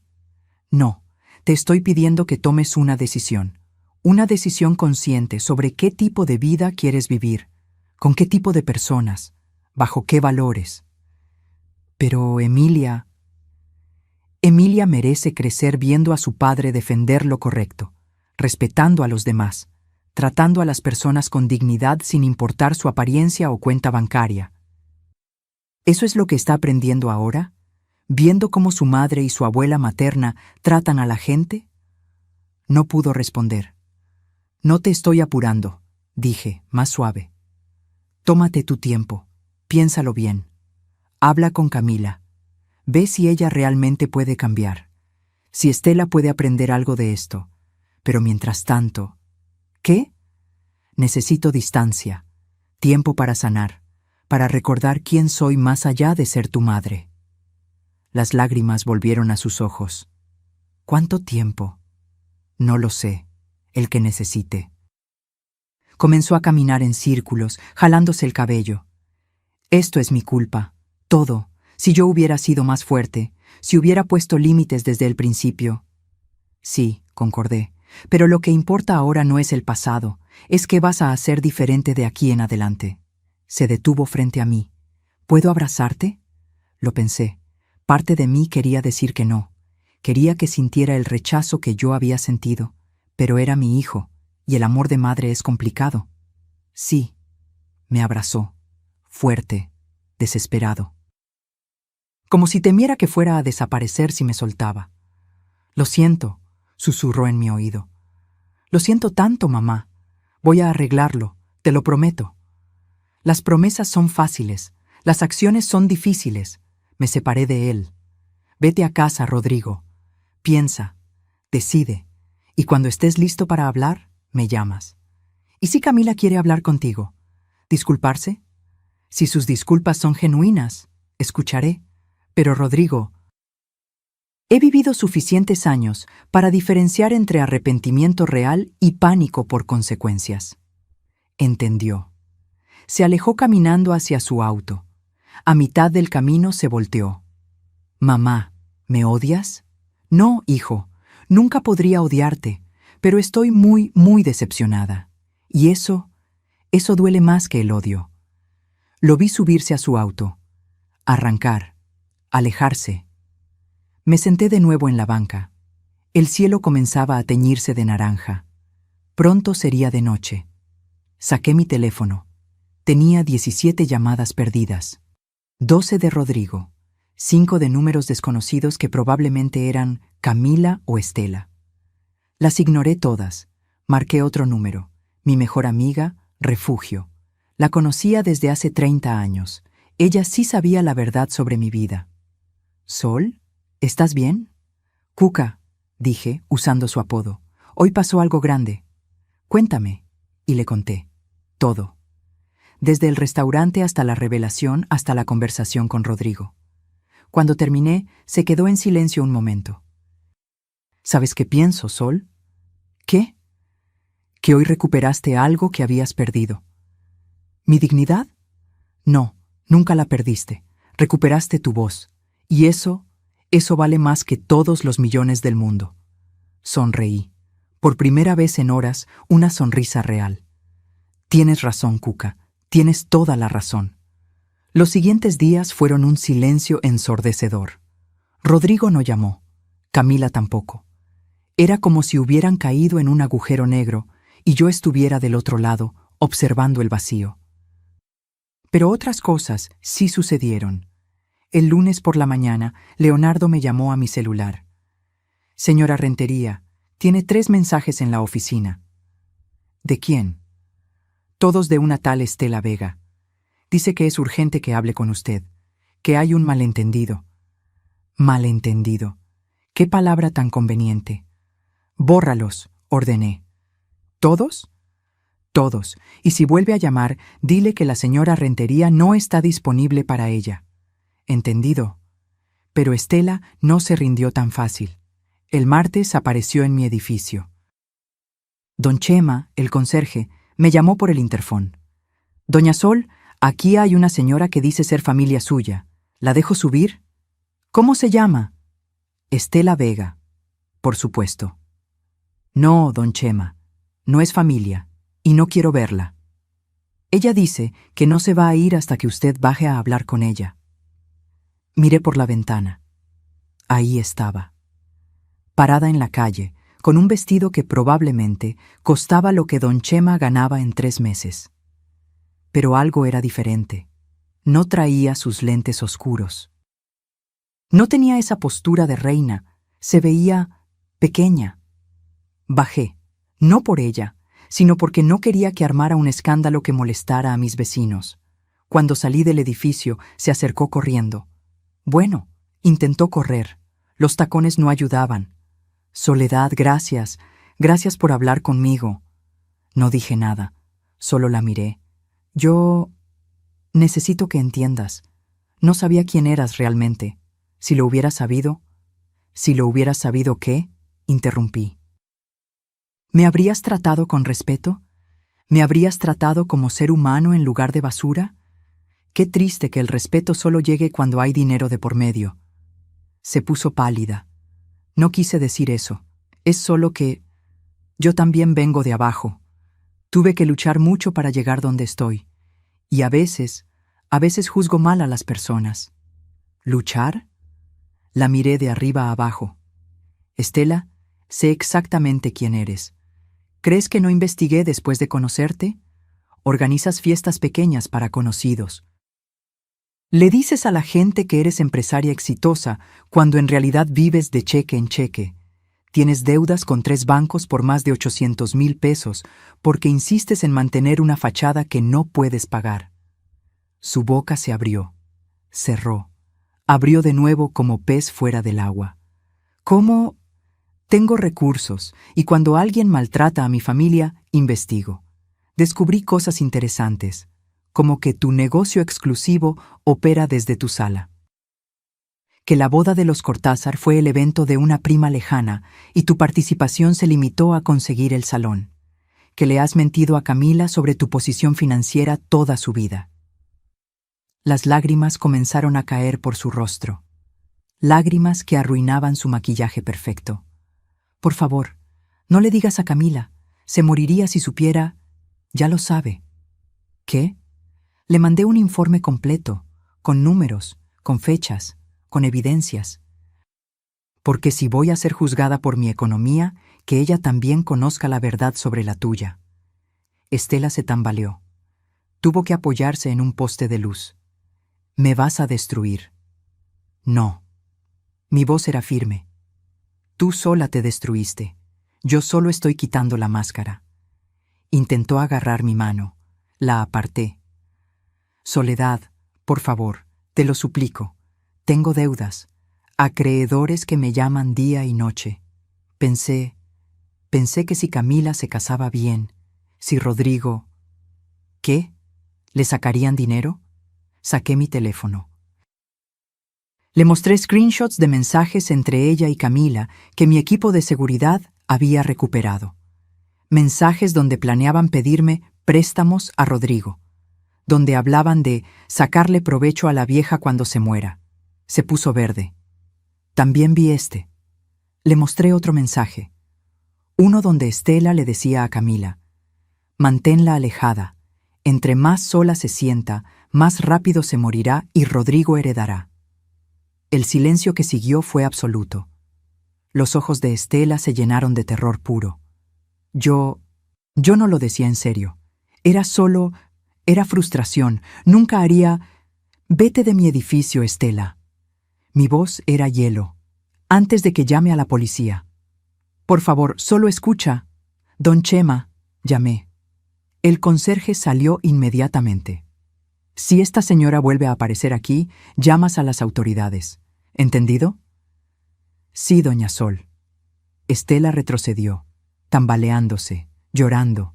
pero ya no sentía lástima por ella, solo cansancio. Una última cosa, le dije antes de que se fuera. Esos 6 meses de prohibición en mis restaurantes ahora son permanentes, para ti y para Camila. Nunca más volverán a pisar ninguno de mis establecimientos. Se alejó corriendo. Bueno, intentándolo. Los tacones la traicionaron y casi cae, pero siguió, desapareciendo en la esquina como la sombra que siempre fue. Subí a mi departamento. Me serví un té de manzanilla. Me senté en mi sillón favorito. El teléfono sonó. Rodrigo. Esta vez contesté. Mamá, dime. Camila me mostró los mensajes. Los que le mandaste. Ajá. Estoy en shock. No puedo creer que mi suegra y mi esposa, que planearan. No podía terminar la frase. Créelo, Rodrigo, porque es real. Escuché cómo lloraba del otro lado. Me voy a divorciar. No dije nada. No sé si quiero que lo sepas porque crees que te debo algo o porque genuinamente creo que es lo correcto, pero me voy a divorciar. Camila mostró su verdadero rostro cuando supo del dinero. Intentó ser dulce de repente, pedirme perdón, decir que todo había sido malentendido. Pero yo vi esos mensajes, mamá. Vi lo que realmente pensaba de ti, de mí, de nuestra familia. ¿Y Emilia? Voy a pelear por la custodia. Camila no es mala madre, pero no quiero que mi hija crezca aprendiendo que está bien usar a las personas, que el dinero define el valor humano. Sentí algo aflojarse en mi pecho, no alivio, sino esperanza. Rodrigo, ¿sí? Ese es el primer paso, pero solo el primero. Tienes que trabajar en ti. ¿En por qué permitiste que llegaran tan lejos? ¿En por qué elegiste quedarte callado cuando debiste hablar? Lo sé, ya hice cita con un terapeuta, primera sesión el viernes. Eso me sorprendió, en la buena forma. Me alegra escuchar eso, hijo. ¿Puedo verte? ¿Llevar a Emilia? Tiene casi 4 meses y apenas la conoces bien, porque Camila siempre... Sí, dije antes de que terminara. Pero en un lugar neutral, en el Parque Hundido, el sábado a las 11. Ahí estaré. Mamá, gracias. Por no rendirte conmigo, por darme esta oportunidad. Los hijos pueden decepcionarnos, Rodrigo, pero el amor de madre es necio, sigue existiendo a pesar de todo. Colgamos. Me quedé mirando el techo de mi departamento, las grietas que nunca arreglé, el yeso descascarado en una esquina, la mancha de humedad cerca de la ventana. Podría mudarme, comprar un penthouse en Polanco, vivir con lujos, pero no. Este departamento era mi ancla, mi recordatorio, de que el valor de una persona no está en las paredes que la rodean, sino en el corazón que late dentro de ellas. Y mi corazón estaba aprendiendo a sanar.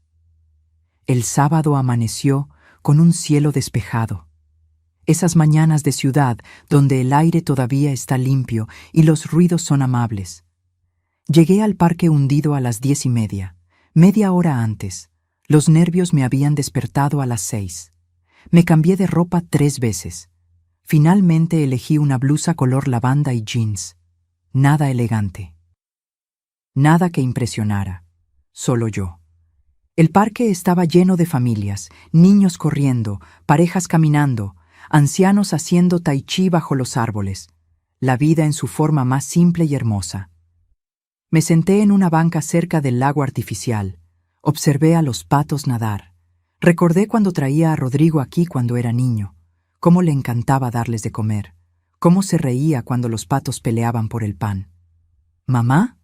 Volteé. Ahí estaba, mi hijo, más delgado, con ojeras, pero con algo diferente en los ojos, algo que parecía claridad. En sus brazos llevaba a Emilia, mi nieta. Se me llenaron los ojos de lágrimas antes de poder evitarlo. Hola, hijo. Hola, mamá. Se sentó a mi lado. Me pasó a Emilia con cuidado. Quiere conocer a su abuela de verdad. Tomé a la bebé en mis brazos. 4 meses. ojos café oscuro, cabello negro y rizado, una sonrisa chimuela que me derritió el corazón. «Hola, mi amor», susurré. «Soy tu abuela Soledad».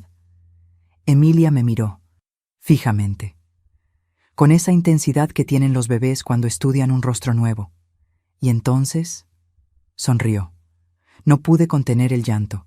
Lágrimas que caían sobre su mantita rosa. Lágrimas de alegría, de alivio, de amor puro. Rodrigo puso su mano sobre mi hombro. «Lo siento, mamá. Siento mucho haberte alejado de ella». «Ya no importa», dije sin quitar la vista de Emilia. «Lo que importa es que está aquí ahora». Pasamos 2 horas en ese parque. Rodrigo me contó todo. Cómo había confrontado a Camila. Cómo ella primero negó todo, luego intentó justificarse, finalmente admitió la verdad. Cómo sus abogados ya estaban preparando los papeles del divorcio. «Estela también me llamó», dijo, llorando, suplicando que intercediera por ella, que le pidiera perdón a ti. «¿Y qué le dijiste?» «Que mi madre no le debe nada a nadie, que ella cavó su propia tumba, que nunca más quiero verla cerca de mi familia». Familia. Esa palabra sonaba diferente ahora. «¿Cómo está Camila con todo esto?» Rodrigo suspiró. «Enojada, dice que exageraste, que Estela solo estaba bromeando con esos mensajes, que no fue para tanto». «Por supuesto que dice eso. Pero yo vi tu cara ese día en el restaurante, mamá. Vi cómo te apartó el plato, cómo te humilló, y me quedé callado como un idiota». Se talló los ojos. «Eso no fue no tan grave, fue cruel, y yo lo permití». Emilia comenzó a hacer ruiditos, esos sonidos de bebé que no significan nada y lo significan todo. «Rodrigo, mírame». Me miró. «No te voy a mentir, me dolió mucho. Pero también entiendo que estabas en una posición difícil, atrapado entre 2 mujeres que amas. Pero debí elegirte a ti, siempre. No se trata de elegirme a mí sobre ella, se trata de elegir hacer lo correcto sobre mantener la paz falsa. Se trata de defender a cualquier persona que esté siendo maltratada, sea tu madre o un extraño en la calle». Asintió lentamente. El terapeuta me dijo algo parecido. Que desarrollé un patrón de evitar conflictos a toda costa, que prefiero quedarme callado aunque vea injusticias. ¿Y qué más te dijo? Que tengo mucho trabajo que hacer, en mí mismo, en cómo me relaciono, en poner límites saludables. Hizo una pausa. También me dijo que es probable que inconscientemente eligiera a Camila porque me permitía seguir siendo ese niño que evita problemas. Alguien que tomara decisiones por mí. Eso me sorprendió. Mi hijo hablando con esa honestidad brutal. Ese nivel de autoanálisis. Me alegra que estés haciendo terapia. Debí hacerla hace años. Después de que papá murió, nunca procesé bien su muerte. Solo seguí adelante, pensando que estar bien era no hablar de ello. Emilia bostezó. Sus ojitos se cerraban. El parque, el sol, mi voz, todo la estaba arrullando. ¿Sabes qué me gustaría, mamá? ¿Qué? Empezar de nuevo, contigo, conmigo, con Emilia. Construir una relación basada en honestidad, en respeto mutuo. No en secretos ni en medias verdades. Me gustaría eso también. ¿Me contarás más sobre los restaurantes? ¿Sobre cómo construiste todo? Sí, pero no hoy. Hoy solo quiero estar con ustedes, conocer a mi nieta, respirar este aire, ser abuela. Sonrió. ¿Sabes? Nunca te había visto así, tan en paz. Miré a Emilia durmiendo en mis brazos, su respiración suave, sus manitas cerradas en puños pequeños. Porque por primera vez en años, Rodrigo, no estoy fingiendo, no estoy escondiéndome. No estoy siendo invisible para protegerme, estoy siendo yo, completamente. Y eso da paz. Nos quedamos en silencio, un silencio cómodo, de esos que solo puedes compartir con personas que realmente te conocen. Mamá, ¿me perdonas? Lo pensé, realmente lo pensé. Sí, Pero el perdón no borra las cicatrices. Tendremos que trabajar para reconstruir la confianza poco a poco. Lo entiendo y lo haré, te lo prometo. Las promesas, de nuevo las promesas. Pero esta vez quise creerle. Emilia se despertó llorando. Hambre. Traje su biberón, dijo Rodrigo, sacando una bolsa térmica. ¿Puedo dárselo yo? Claro. Le di el biberón a Emilia. Verla comer, verla mirarme con esos ojos curiosos mientras tomaba su leche, sentir su peso cálido en mis brazos. Era una felicidad tan pura que dolía. Va a crecer conociéndote, dijo Rodrigo. De verdad, no solo en visitas controladas o cenas incómodas, va a pasar fines de semana contigo, va a aprender a cocinar contigo. Va a escuchar tus historias. ¿Y si Camila se opone? No va a poder. El acuerdo de custodia incluye que Emilia pase tiempo con su familia paterna. Y tú eres su familia, mamá, la más importante. Terminamos de dar la vuelta al parque. Rodrigo me contó sobre sus planes. Quería mudarse a un departamento más pequeño, volver a lo esencial. Creo que me perdí en tratar de impresionar a Camila, en vivir un estilo de vida que ni siquiera era mío. Le conté sobre mis restaurantes, sobre cómo empezamos con una fonda en Coyoacán, cómo tu padre y yo lavábamos platos hasta las 3 de la mañana, cómo cada peso contaba. ¿Algún día me enseñarías el negocio? No para heredar, sino para aprender. Eso me sorprendió gratamente. ¿Te interesa? Me interesa conocer a mi madre, la real, la empresaria, la luchadora, no solo la mamá que cocina rico. Sonreí. Entonces sí, con gusto. Cuando nos despedimos esa tarde, me abrazó fuerte. Te amo, mamá, y voy a demostrártelo. No con palabras, con acciones. Eso es todo lo que pido, hijo. Vi cómo se alejaba con Emilia, cómo la acomodaba en su sillita del auto, cómo le daba un beso en la frente antes de cerrar la puerta. Y supe que íbamos a estar bien, no perfectos, no sin cicatrices, pero bien, 3 años después. Estoy parada en mi oficina, la real, la que nadie conocía, piso 15 de un edificio en Insurgentes Sur, ventanas de piso a techo con vista a toda la ciudad.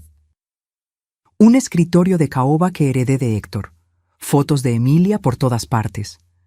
Emilia ya tiene 3 años y medio, habla como cotorra, me llama Abusol, pasa los fines de semana conmigo, le encanta ayudarme a hacer tortillas, dice que de grande quiere tener restaurantes como mi abuela.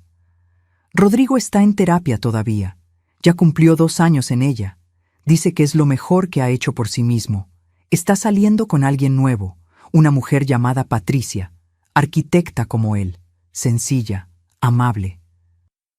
Me trajo flores la primera vez que nos conocimos y me preguntó por mi vida antes de hablar de la suya. El divorcio con Camila se finalizó hace 18 meses. Fue feo. Hubo gritos, lágrimas, intentos de manipulación, pero Rodrigo se mantuvo firme. La custodia compartida quedó 70-30 a favor de él cuando el juez vio evidencia de que Camila había intentado alienarlo de su madre.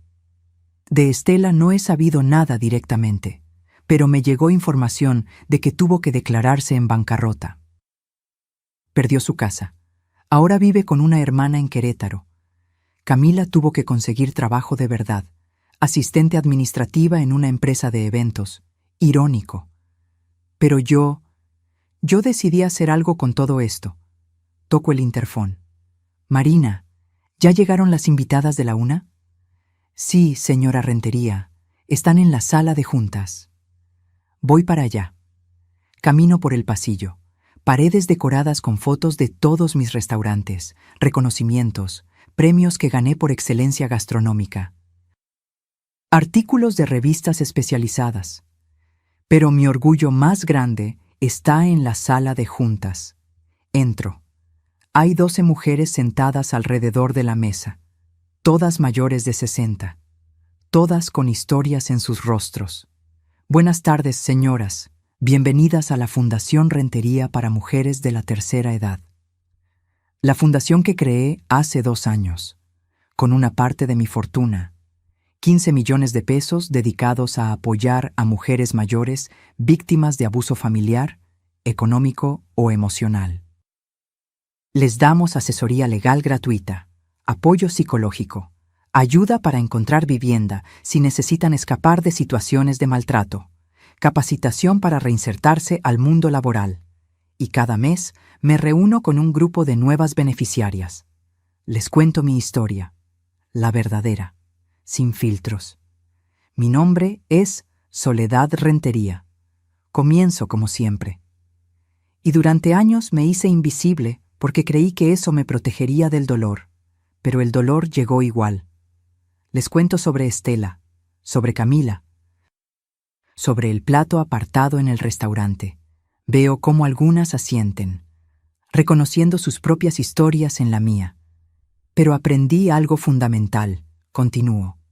La dignidad no se mendiga, se exige, y nadie, absolutamente nadie, tiene derecho a tratarnos como menos que humanas solo porque somos mayores, porque somos mujeres, porque no tenemos tanto dinero como otros.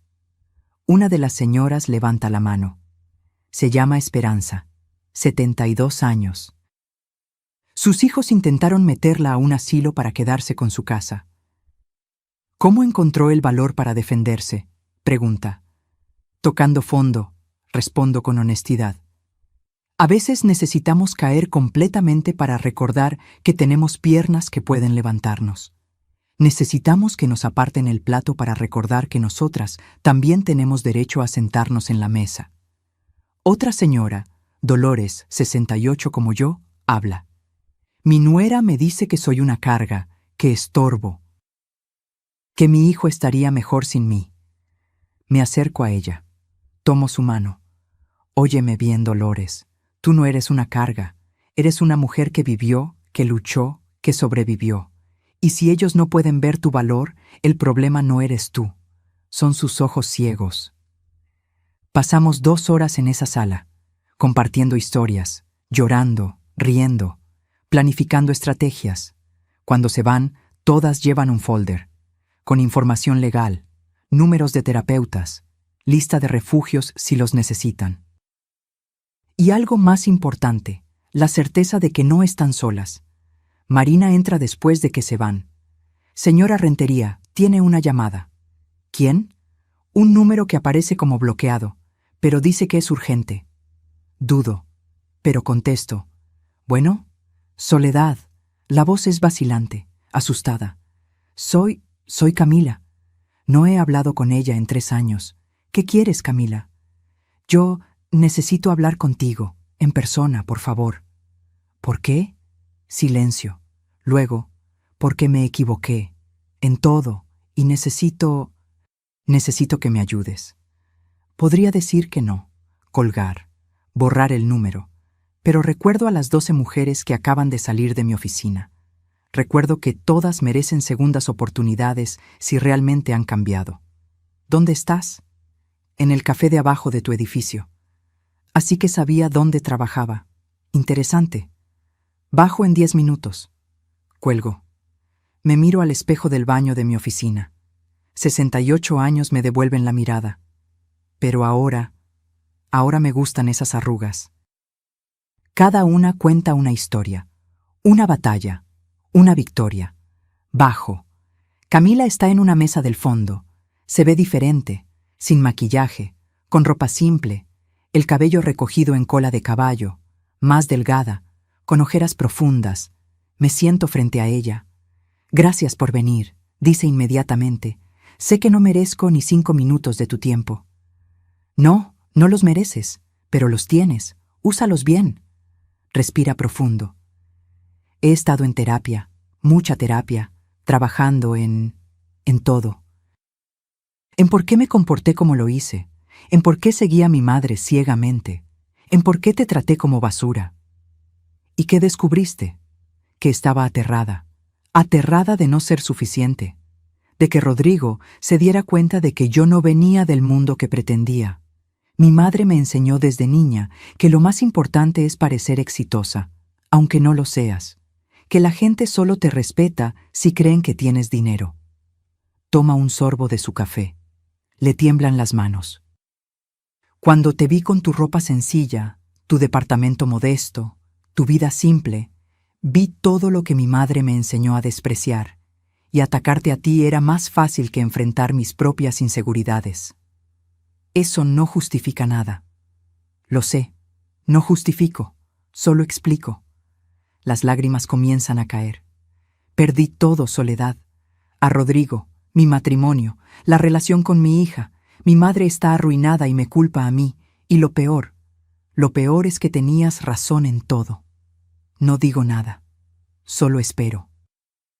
No vine a pedirte perdón, porque sé que no lo merezco. Vine a decirte gracias. Eso me sorprende. ¿Gracias? Por no destruirme completamente cuando pudiste. Por prohibirme de tus restaurantes solo 6 meses en lugar de para siempre como a mi madre. Por darme la oportunidad de ver quién era realmente antes de que fuera demasiado tarde. Se limpia las lágrimas con una servilleta de papel. Estoy trabajando, de verdad, ganando mi propio dinero, aprendiendo a vivir sin fachadas, y quiero que Emilia crezca conociendo a su abuela paterna, la verdadera, porque tú le puedes enseñar cosas que yo nunca podré, valores que yo no tenía. Nos quedamos en silencio. ¿Sabes qué es lo más gracioso? Dice finalmente. Que tú viviendo en ese departamento modesto eras 100 veces más rica que mi madre con toda su presunción, porque tenías algo real, algo que construiste, mientras nosotras solo teníamos humo. Termino mi café. Camila, aprecio que vinieras, que estés trabajando en ti misma, pero necesito que entiendas algo. ¿Qué? Mi relación con Emilia no depende de ti. No necesito tu permiso para ser su abuela. Rodrigo ya se aseguró de eso legalmente. Asiente.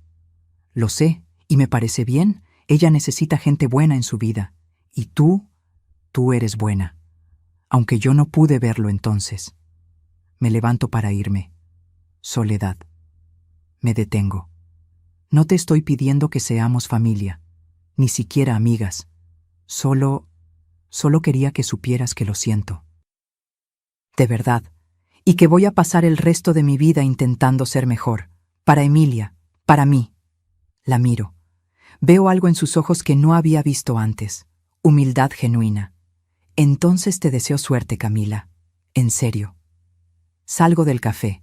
Afuera, el sol de la tarde pinta todo de dorado. Camino por Insurgentes. Paso frente a uno de mis restaurantes. El Rincón de Coyoacán, donde todo empezó. Entro. El chef me saluda con una sonrisa enorme. Doña Sol, no sabíamos que vendría hoy. Solo vengo a recordar. Me siento en una mesa junto a la ventana, la misma donde Héctor y yo nos sentábamos a planear, a soñar, a construir.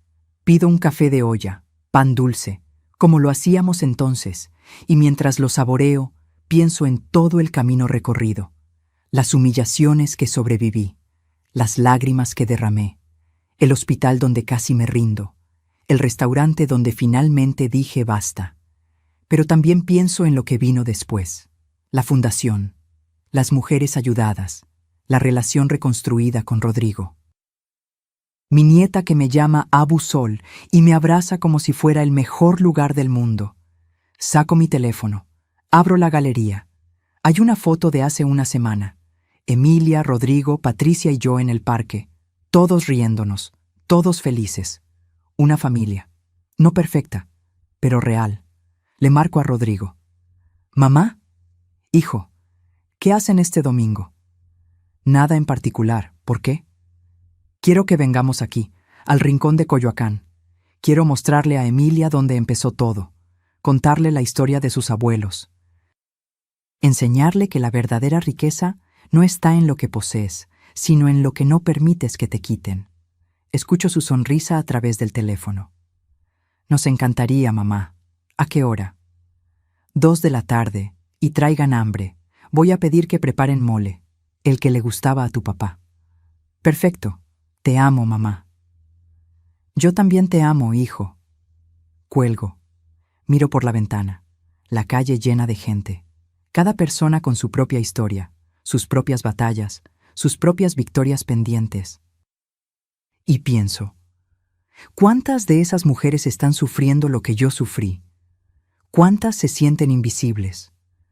¿Cuántas creen que no merecen respeto porque no tienen suficiente dinero, suficiente juventud, suficiente... lo que sea?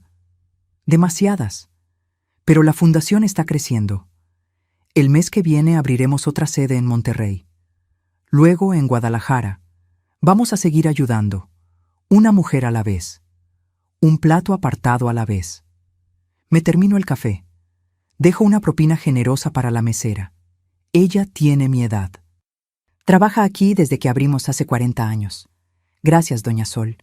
Como siempre, muy amable. Gracias a ti, Lupita, por todos estos años. Salgo del restaurante. Camino de regreso a mi oficina. Y con cada paso, siento algo que no había sentido en años. Paz. Porque al final, la historia no era sobre dinero. Nunca lo fue. Era sobre dignidad, sobre saber tu valor, sobre negarte a ser invisible solo porque alguien más decidió no verte. Era sobre recordar que el respeto no se mendiga, se exige. Y a veces, cuando alguien aparta tu plato, la mejor respuesta no es gritar. Es levantarte con dignidad, salir con la cabeza en alto, hacer una llamada y recordarles quién realmente tiene el poder. No para vengarte, sino para enseñarles que la verdadera riqueza no está en lo que posees. Está en lo que no permites que te quiten. Tu dignidad, tu valor, tu voz. Y eso nadie te lo puede arrebatar, a menos que tú se lo permitas. Reflexión final. Si esta historia tocó tu corazón, si te identificaste con Soledad, si alguna vez has sentido que alguien te hizo invisible, déjame decirte algo. Tú vales. No por tu cuenta bancaria, no por tu edad, no por tu ropa o tu casa o tu auto. Vales porque eres humano, porque tienes historia, porque sobreviviste, y nadie, absolutamente nadie, tiene derecho a hacerte sentir menos. Cuéntame, ¿alguna vez has tenido que defender tu dignidad frente a alguien que te subestimó? ¿Qué hiciste? Déjamelo en los comentarios. Me encantaría conocer tu historia. Y si esta confesión te hizo reflexionar, dale like, comparte y suscríbete para seguir conociendo historias de vida que nos recuerdan lo que realmente importa. Escribe de dónde nos ves. Así sabré que esta historia llegó hasta ti, hasta tu ciudad, hasta tu corazón. Porque al final, todos merecemos sentarnos en la mesa. No como invitados tolerados, sino como las personas valiosas que somos. Nunca lo olvides. Fin.